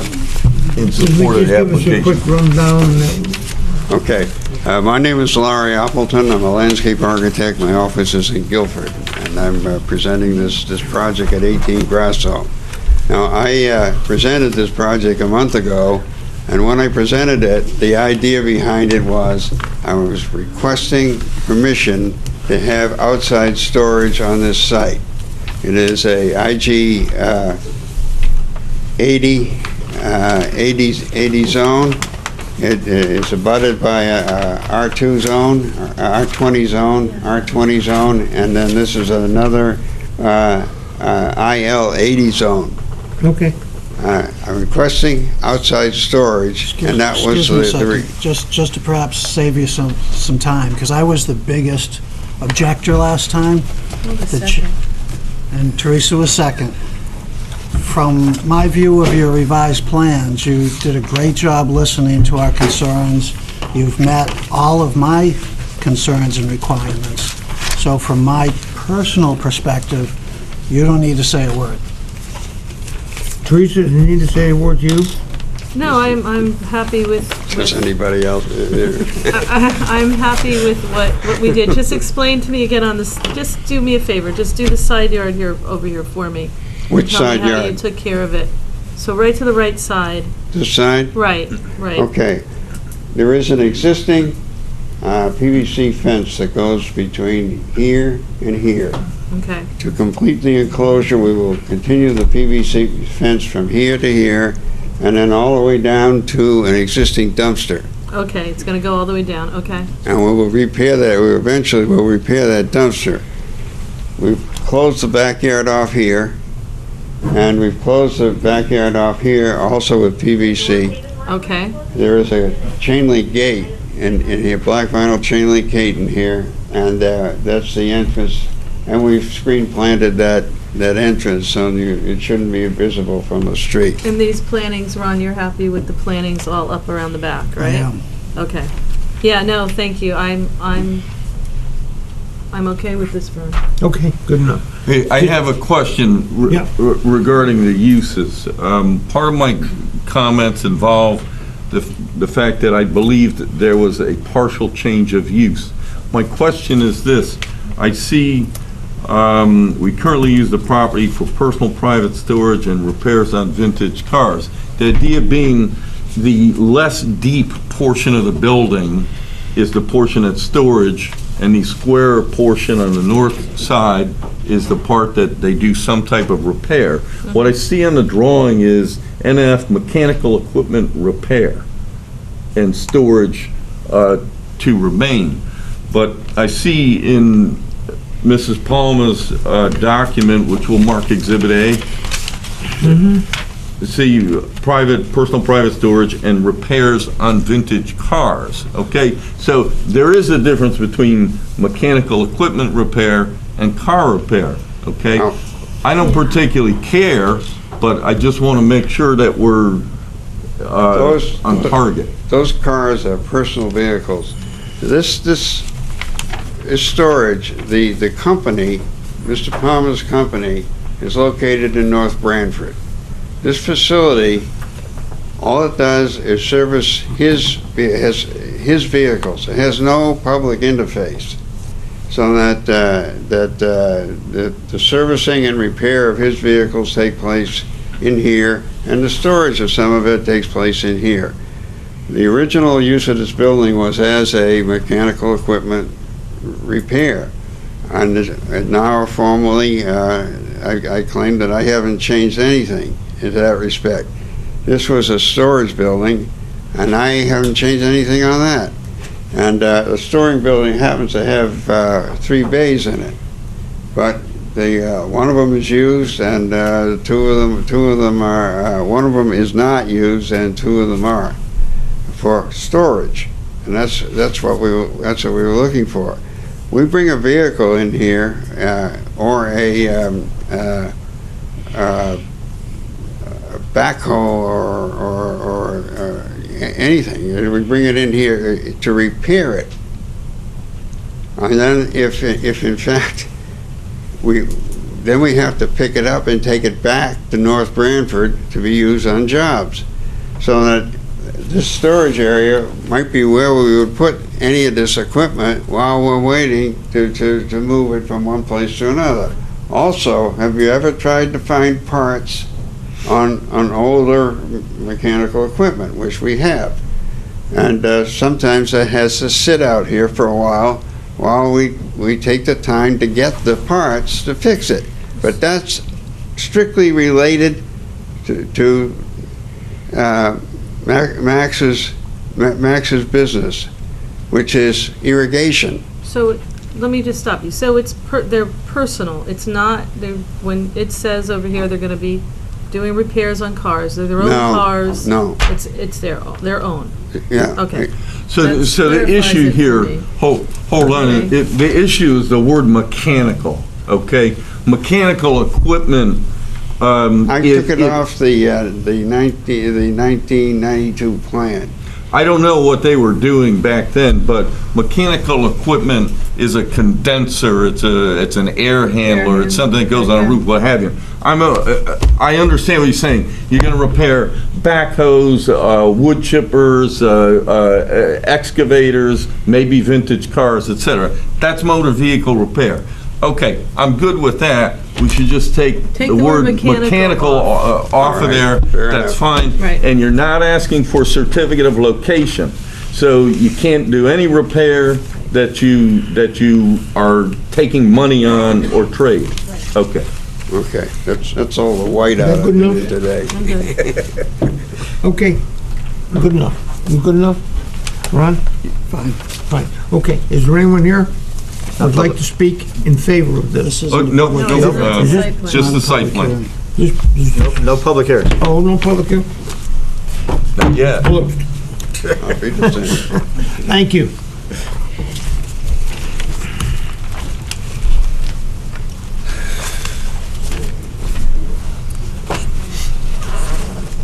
Okay, next one. Number 7, number 9. Two. Aye. You got that face. Ah, yes. Working out? We did. Sure, copy Good. Move to your favorite. Go ahead, All right. 18-07. P 18-07, site applicant of Nicklin Corporation, applicant Mittler Oh, Realtors, this is strictly site plan. LLC, owner relative to Rich. 400 Second Rich. Foot. Nick, you don't have to read this. Don't read this? You know, you It's don't not have a to read public hearing. Okay. First, I need to, I know I'm gonna also. That's it.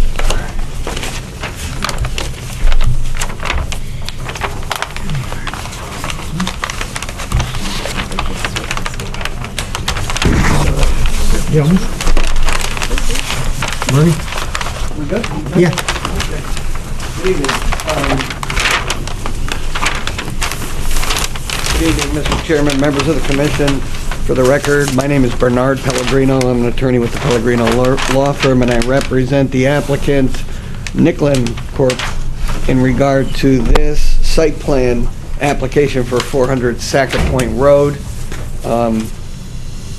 Bruno Sarasi, who's the principal of that corporation, or LLC, is here with me.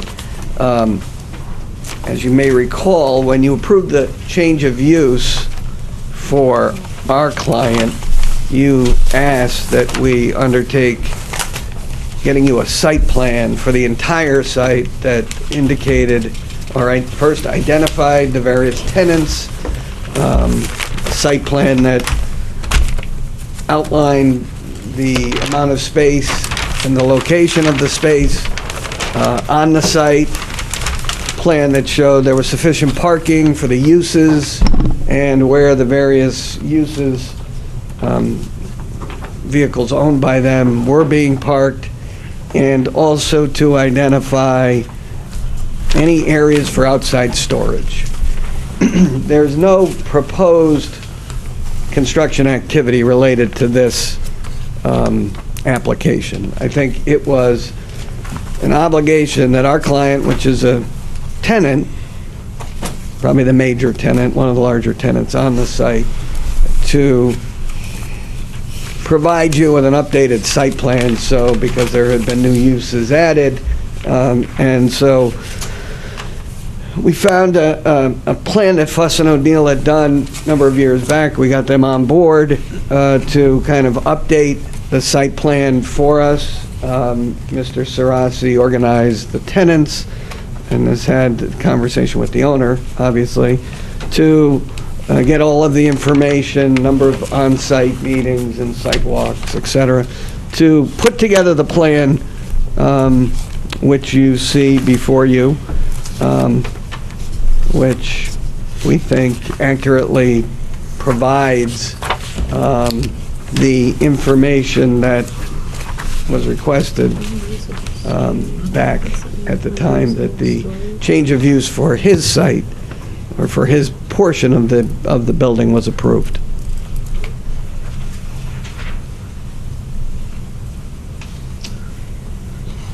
We received the report from staff the other day.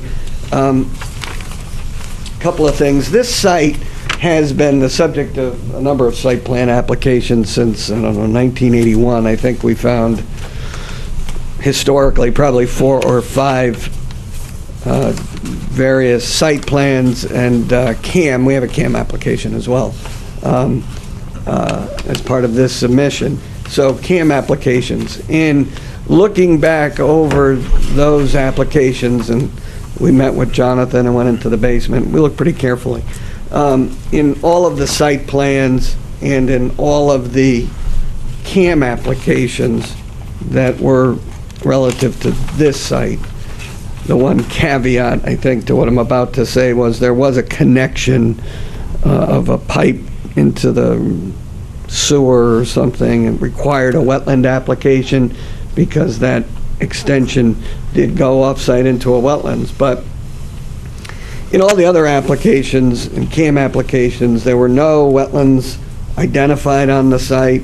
There were no wetland applications that accompanied the site plan approval, and there were no CAM applications that identified wetlands, inland wetlands on the site. There's always been the identification of tidal wetlands just off the site.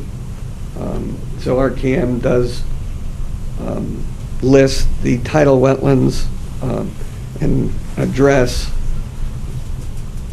the issues relative to that in the CAM application, but because there's no site work proposed, I think the conclusion was nothing on this plan has an adverse impact on the resources. I guess my point of all of that is we did not independently confirm the inland wetlands information, and that was an issue that was just raised for your consideration by Alan, and so that's why we didn't, because since 1981, at various intervals over the past 30 years, there has been no wetlands. Site plans have been approved without wetland approval. Those site plans actually included expansions to the building, expansions to the parking area. So we relied on previous representations for wetlands. 1 second, Bernie. I just want to make sure that, Pam, you've got the... Yeah. Okay, go ahead. Okay. So I think that's what I wanted to mention. I'm happy to answer any questions you might have. Okay. Well, let me start with, Jonathan, are you satisfied with, I mean, this thing says condition, I don't know if it's yours or Alan's, of verification of historic acceptances, no inland wetlands. So was that explanation good enough? That was Alan's comment, I believe. Okay, then Alan, are you satisfied with that? That's not verification of the historic acceptances, no inland wetlands. I don't know. If we look through, as Bernie indicated, short of having a soil scientist come out there and say there are no inland wetlands on the site, historically there have been no applications that involved the delineation of wetlands on the site. Generally, that's a pretty good indication.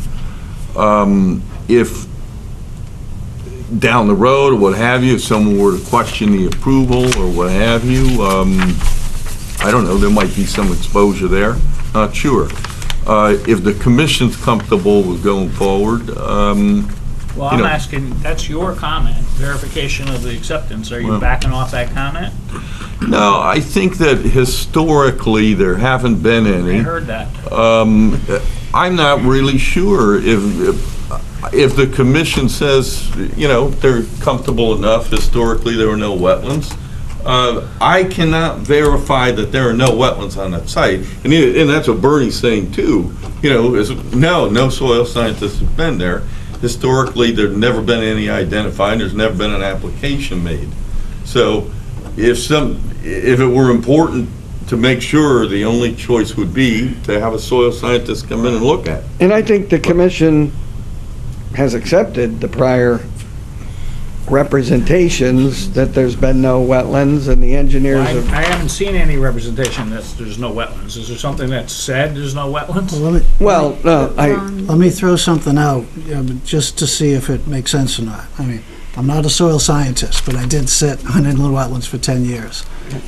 In cases like this, where it's tidal wetlands, that always came under the purview of the Army Corps of Engineers and not the Inland Wetlands Commission. So my guess is that that's why inland wetlands has never ruled on it, because it's tidal wetlands. Is that likely? I'm with your guess. Well, it's not the Army Corps, but it's deep. It's not the North Haven Inland Wetlands That is Commission. correct. North Haven Inland Wetlands has no jurisdiction over tidal wetlands. Correct. There has been verifications that there are tidal wetlands. Yeah, there's clearly and there have wetlands there. been numerous CAM applications preceding this one that have negatively, not by saying there's no wetlands, but they have not identified any inland wetlands on all of those previous CAM applications. And I think that's and we're the relying nuanced on that, and I think the commission has relied on that in the past in approving those applications. But in the end, as you asked Jim, did a licensed soil scientist go out We didn't there do with a it. hand auger and do it? That's No. not what I asked. Here's Okay. what I asked. Your review comment says, number 2, verification of the historic acceptance. Are you saying you don't care about that verification now? That's your comment, not mine. Yeah, I would require that they would get the verification. Good enough. That was my question. Okay, so we can decide whether, and Ron, I'd like to hear your input about Yeah, inland I've got wetlands, a- 'cause you did sit on inland wetlands. I have not. I've got a similar but slightly different opinion from Alan's in that I don't think verification is necessary because, in my personal opinion, I don't think we should allow any outdoor storage behind the building. It's all in the 100-year floodplain, and any plan that I would ultimately vote for would not include any storage So back you would there. be comfortable I don't that care that would what be the enough soil's protection? at. And I I care about agree the with you on that. elevation. The Okay. elevation's That's below the That's a fair flood, answer so. to me. That's great. Okay, so we'll get to that when we get to your comments. I absolutely agree with you. Now, the next one is I drove through this site and I see number 3, there's all kinds of stuff on that property. And it says these items need to be removed. Now, he's a tenant. Are these items gonna get removed? I think the removal of items not owned by this tenant have to be done by the owner and the other tenant. Then this is what I would say. I would not accept this site plan without that owner being here and telling us that he's gonna do those things. Well, the owner signed the application. He has signed the application. But that didn't answer my question. I asked you, are they gonna be removed? This gentleman can't tell us. So is the owner, you telling me the owner's gonna comply with that? Well, I would say that if it's a condition of the approval on the application that the owner filed, the owner's got to abide by the condition. And I'm not comfortable with that. So just for me, I'm not comfortable. There's all kinds of stuff on there. Ron is telling me that is there stuff stored behind the building now? Oh, yeah, Lots of stuff. lots of it. He's referring to the storage areas identified in the rear. The areas that are delineated now, Yep.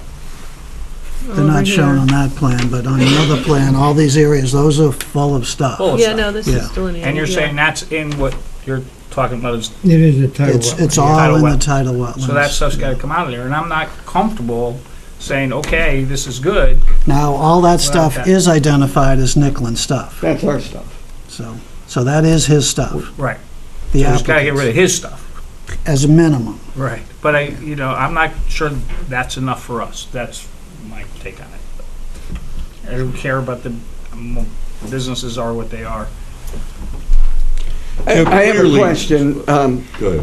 because I'm not sure they're in the tidal wetlands. Well, I'm not saying they're in the tidal wetlands, They're they're in close the enough. floodplain. Close enough, I think. I'm not sure if I'm using the right definition, but the 100-year flood is 9 feet, and all of that area is at or below 9 feet. I don't know what the This floodplain isn't is. an engineering opinion, it's my opinion. I mean, Yeah. I think it's ridiculous for us to approve storage of something that's in the floodplain. It's going to get wet when we have high water. There is a town ordinance, flood hazard, and that's why one of my comments was about the above storage tanks on site or proposed, because they are illegal in anything below elevation 9. There are certain restrictions, and if the commission decides to approve this, I would hope that we could add the condition that a floodplain permit was taken out or received. Well, what was that? For any tanks. No, for anything. Oh, Because for anything. There's certain regulations, there's a whole ordinance, chapter 121 of the town ordinance. Take it right out of there, Bern. But what you're telling me is that there's a bunch of stuff there that's in violation now. It depends on the stuff. That's why I need to get a permit from them. Certain things are allowed, certain things are not allowed. So the owner would apply for a floodplain permit? That is correct. So you need an application from the owner to potentially issue a permit? That is correct. What does that permit do? There is regulations actually set up by the federal government that we mirror in our ordinance that allow certain things to be allowed, stored, and certain things not to be allowed in, below that elevation 9. Do we know what the finished floor of the building is? That was one of my questions. Does anybody know? It's not on the plan. Yeah, it's, I don't know. it's got to be close to 9. I just don't know whether it's 9 or a little bit more or a little bit less. But You know, and we try to be helpful. The commission has tried to be very helpful on this. They approved the change of use contingent on the site plan. All along, we've been trying to reach some sort of, I'll say, happy medium in terms of the information that's provided on the site to make sure it's adequate for you folks to make a decision. You know, I didn't really think necessarily that we had quite enough, but I really felt we had to bring it in and kind of get to that point. It is extremely awkward when one of the tenants on the property is I guess, confronted with some of the issues that might ordinarily be a property owner's issue, if I can put that gently. So, yeah, your point is well taken. Without the owner here, there are some things that would remain unanswered. The first floor elevation, we have had a number of meetings to put the plan, and it's true, I think, that staff is trying to work with us, given the circumstances, and what information is required. One of the things that was added was all of the parking. Wasn't sure that this was an issue, just didn't come up in our previous meetings, that finished floor elevation, but I'm sure I can get that for you. And discuss with them, because we really haven't had a discussion about floodplain issues. I mean, I'm not sure the plan delineates the floodplain. It does. Is all that stuff yours? What? We own this. He's paid for it, so we own the plan. Yeah, so can't you remove that stuff that's there if it's yours? The stuff that we own, if that's what you're talking about, certainly I could talk to Mr. Sarasi. That we control. But we talked about that when you were here last year. We talked about the stuff that was out there last year. And a lot of that stuff that was out there last year is gone. But the point was not to replace it with new stuff. No, we didn't replace it. The stuff and there's a lot of stuff that's still there, but there was more stuff then. And this stuff, I think, was pretty much in the same. There was a lot of other stuff over here that was taken away. Most of that equipment goes inside the building. We haven't been able to put it in yet, so this is not. That's true, too. Without the site plan approval, some of that equipment, they won't let us install in the building. But if the approval would be get everything out, then that's good, because we'd have our approval. We can go install it, and we'll get it out of there. So we may be fine on that. some of the stuff that's stored outside now is scheduled to go inside the building? Like what? I need him here by the microphone, Sorry. I can identify himself.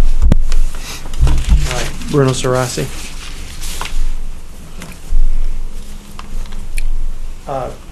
Most of that, 80% of that stuff goes in the building. It's all equipment that we're using in our process. There's a lot of stuff on that site. Oh, there's powder booths, there's powder equipment, there's the air handlers that go on for all that, the dust collection systems, there's cleaning racks, all the racks to hold all our supplies and inventory are all stacked up out there. And some of it is just scrap, but we don't want to scrap anything until we know what we're going to need and what we won't need. And so we kind of narrowed it down to that pile, but that pile will go away really quickly, like as fast as I possibly can, because I need. Well, it is pretty big, it looks like a scrap yard right there, to be honest with you, but I mean, yeah. if that scrap might be your stuff that you're gonna use, I really don't know. But if it is, if you get it out of there, then it won't be an issue. Yeah, once we're set, my backyard's gonna be immaculate. I have OCD. It's gonna be clean. It's gonna be organized and I clean. need the spelling of your last name. SURACI. Thank you. It will be organized and clean. There'll be nothing. None of that stuff you see there drives me nuts. Doesn't belong Are there. you also talking, there's quite a bit of equipment between Sackett Point Road and the building on the western part, where part of your space is, that's not shown, no, upper left-hand corner. Yeah, that entire area is filled with Yeah. some sort of racks and pipes and stuff like that. They're moving out this week. Oh. They moved back to New Haven. Okay. That's the Another tenant. other tenant who is the, So that's Vantage Top? Yeah, is that he's leaving. correct? They're moving out. They were starting moving today. Because I know you had said when we spoke preliminarily and when we spoke about the original change of use, that you didn't necessarily need outdoor storage, that you had things outside, but ultimately, you didn't necessarily need it. But what I do see are a couple of other entities that are there that have outdoor storage that was never approved, and as a part of this application, in accordance with my comments, are seeking that.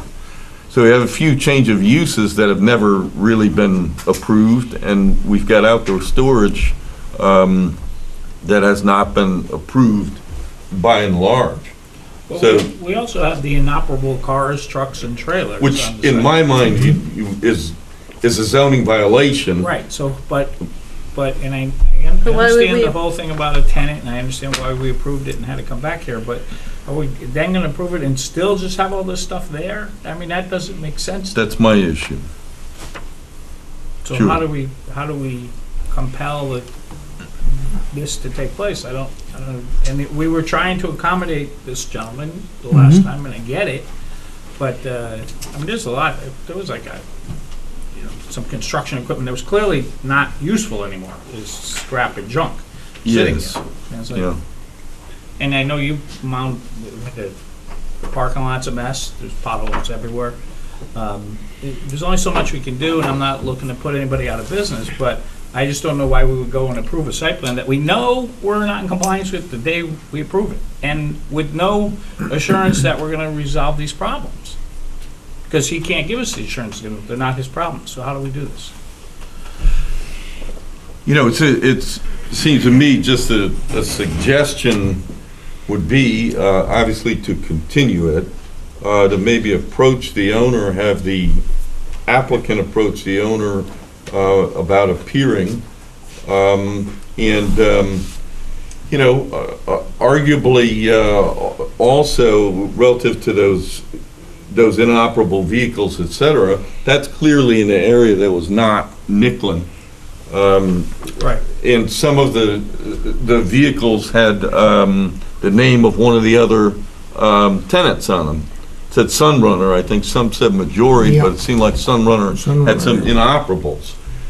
But it, Sunrunner is operating. Yeah. use by this committee. Use, but not outdoor storage of the storage. I don't I know believe what it is. I believe that's the case. No outdoor stuff. Nothing yet, yeah, correct. But the use was approved some time back. That was news to me too, I didn't remember that. I don't know if I was on the board, I don't have any idea, I don't remember, but I'm just concerned with getting things Cleaned up. cognizant of his I, problems, but I'm trying to I concerned thi- with getting I mean, things cleaned up. I hear what you're saying. And I think some issues are approval issues and some Excuse me, issues. Bernie.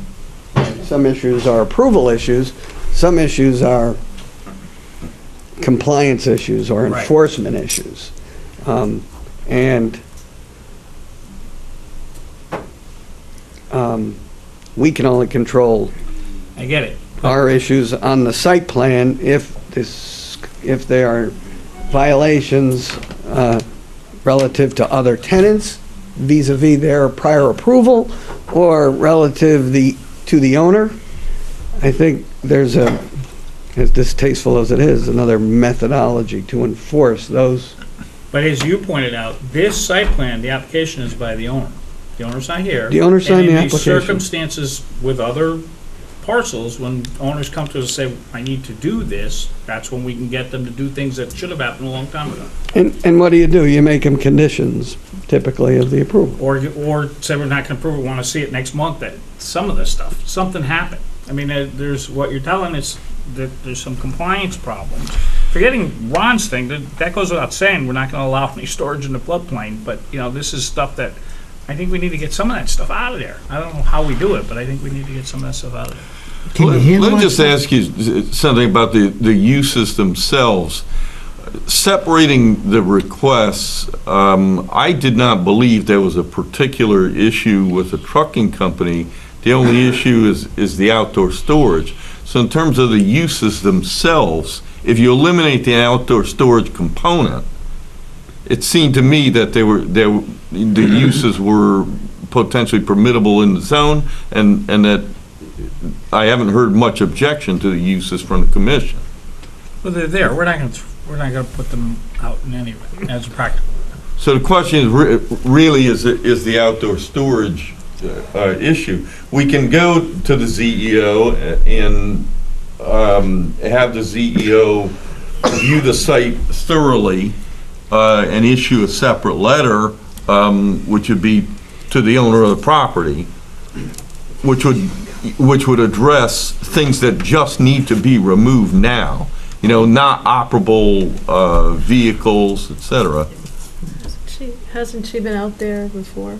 I mean, Yeah, last year, I think it's. yes, and I think the outdoor storage was an issue. I'm not sure what the status of it is now. Right now, really, is her statement at the time was, if you're gonna have outdoor storage, you need approval of the commission. So we've been waiting, you know, all this time. Okay, if you can get approval for all that, then I don't have a violation. So Mr. Sarasi's trying to cure that. Because it wasn't approved before, so there was a violation before, but all that I don't care about. I'm trying to figure out how we're going to make this happen, and just approving this is not gonna make anything happen other than allow him to move forward. And I get it, I'm not looking to squeeze him, but I want the landlord to tell me something good's gonna happen. Can we get the owner of this property, Bernie, if we continue this to next month, can we get some of these people here to handle this stuff so we can clean that up? We will certainly tell them that their presence has been requested. I don't know. I mean, That's all you can do. I mean, we really need to talk to somebody. He's not local, but he has an on-site representative who's there every day. So we will tell her that you had some questions. That's fine. Yeah, I mean, Wanna go in there? Yeah. I doubt he's going, but I think she would come. I mean, well, it looks Hey, like Bernie, it's an entity anyway, so, whatever. Bernie, let's, And then we can deal with our issues. you can deal with those, you know, this month, or what you can do, and see if you can get the owner, is Mettler still on it? Yeah. You know, see if you can get one of the Mettlers here to, Or their representative. you know, or their representative, of course, brings their next month. We'll continue this to next month, and meanwhile, you could see what you could do with some of that stuff back there.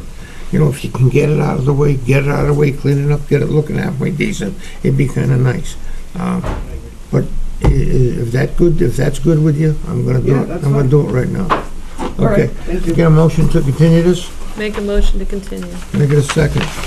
I'll second. All in favor? Aye. Okay. Burn this next month, okay?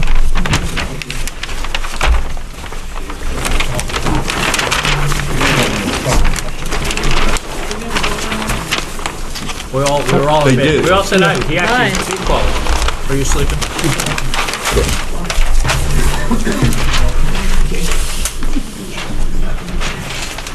Are we done yet? Not yet.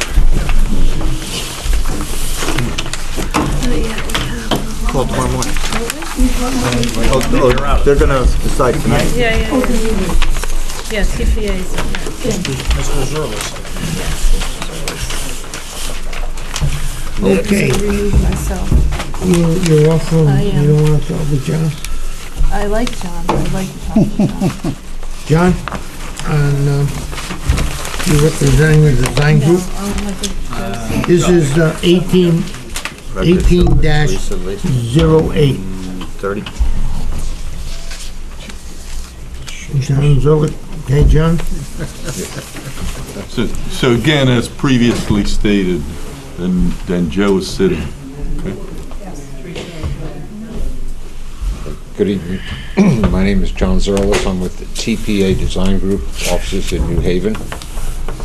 This evening, I'm here seeking a site plan approval for a parking lot modification to the Medtronic's office building located at the corner of on McDermott Road. The plan is to create an additional, or provides for an additional 42 parking spaces for the office directly. In order to achieve that, we'll be taking out some of the internal islands, the concrete walkway that was a pickup drop-off area, and then creating some additional spaces in here. The original plan had the drop-off area with the circular motion. That exit is going to be closed off, so we just have the parking area entirely for this portion of the project. One minor change is to the drainage. We're have to add a catch basin in a corner to get rid of some of the trapped water that would occur. We've gotten comments from Alan and from Jonathan. We have no problem in complying with those. If you have any other questions, I'll be glad to answer. I defer to Mr. Penton. I have no questions. Plan looks beautiful to me, John. I have no questions. No. No questions? Questions, John? I guess apparently you wasted your time here almost. It's very nicely done. It's what you have to do. Yeah, it's very So- nicely done, and there really is no Plus, question. he wants to get paid. Yeah, exactly. Okay, thank you. Thank you. Thank you.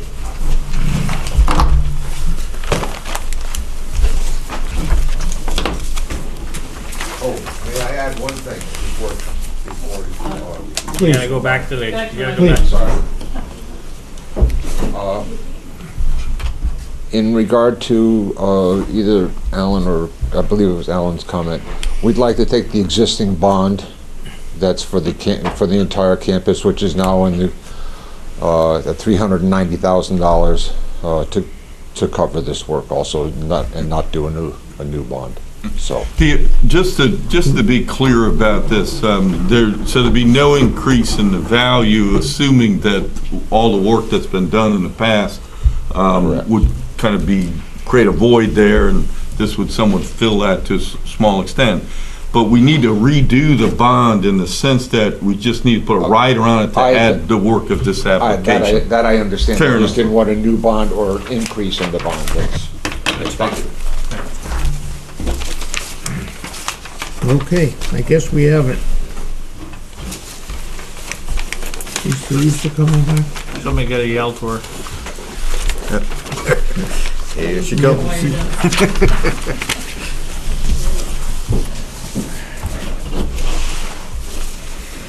Okay.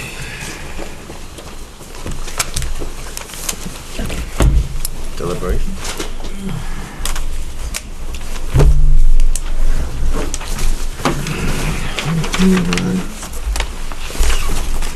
Motion to go into deliberation? Yes, please. Motion. I'll make that motion. Can I get a second? Second? Second. Okay, take Ron. Okay, all in favor? Aye. Okay.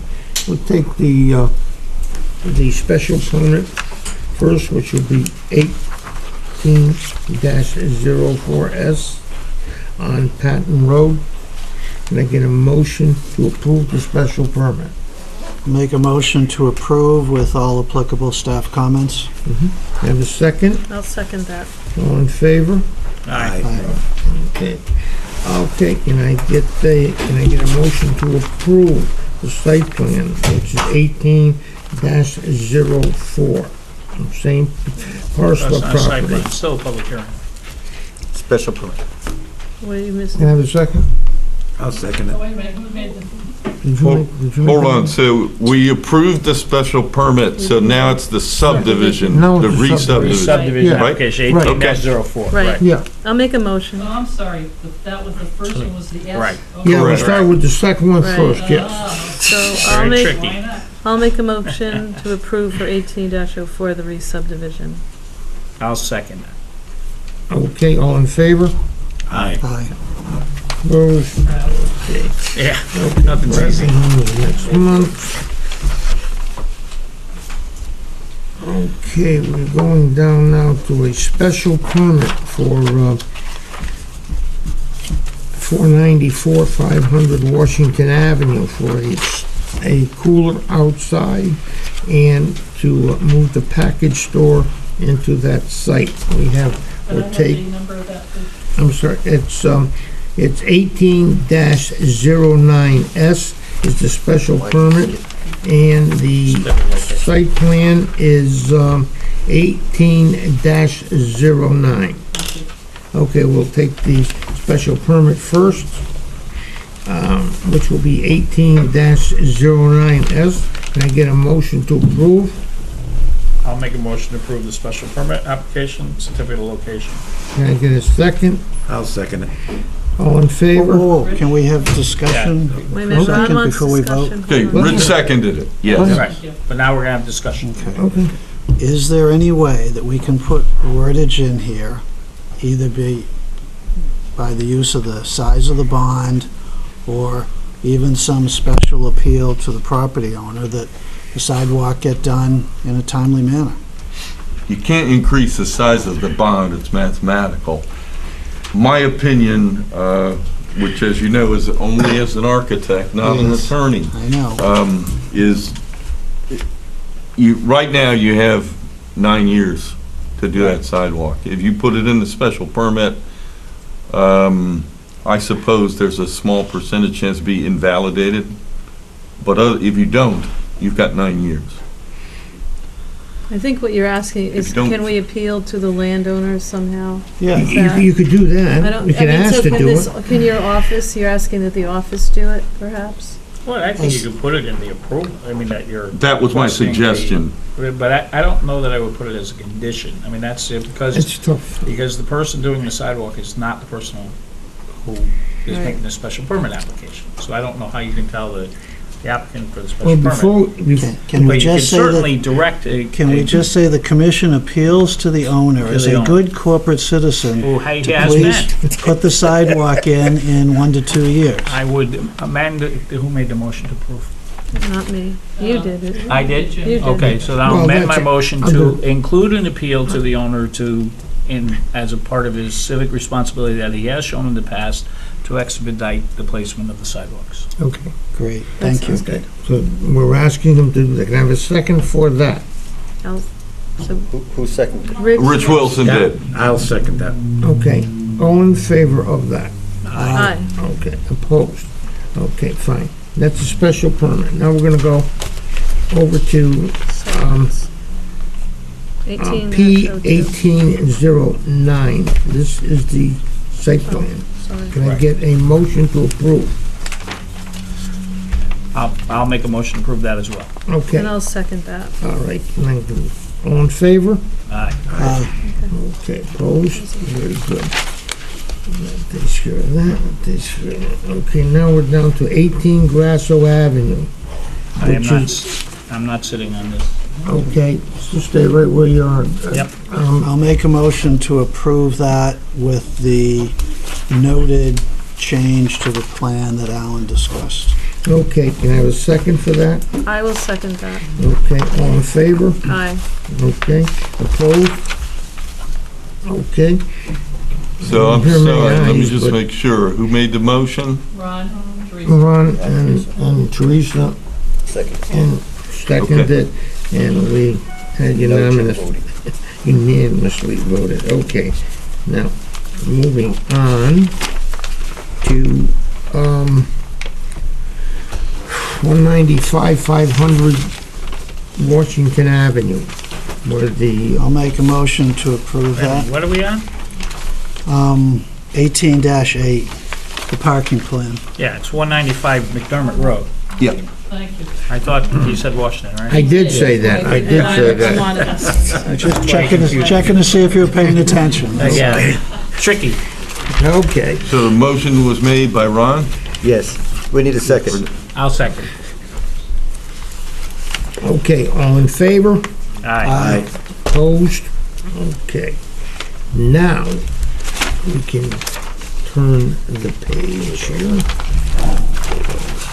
And go on to Washington Avenue.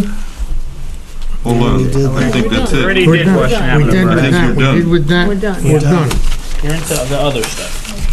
No, we don't have any other I stuff. know, but that's where you Minutes. are on the agenda. Just the minutes. Okay, okay, Down to minutes. okay, can I, Table. you Everything else okay? Did was all the tabled. deliberations. No, wait a second, Jim, hold on. I need to get a motion to approve March 5 minutes. Yes, I will make a motion to approve. Can I get a I'll second? second. Who was here? All in I'm favor? abstaining, I wasn't here. All in favor? Aye. Opposed? Okay, okay, is there anything else coming before the commission? Motion to adjourn, Motion to adjourn. I'll second. all in favor? Aye. Thank you very much.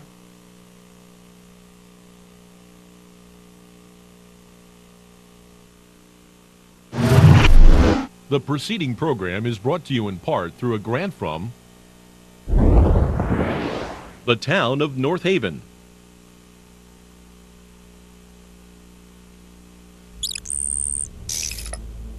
Watch town meetings or other videos on demand at nhtv.com.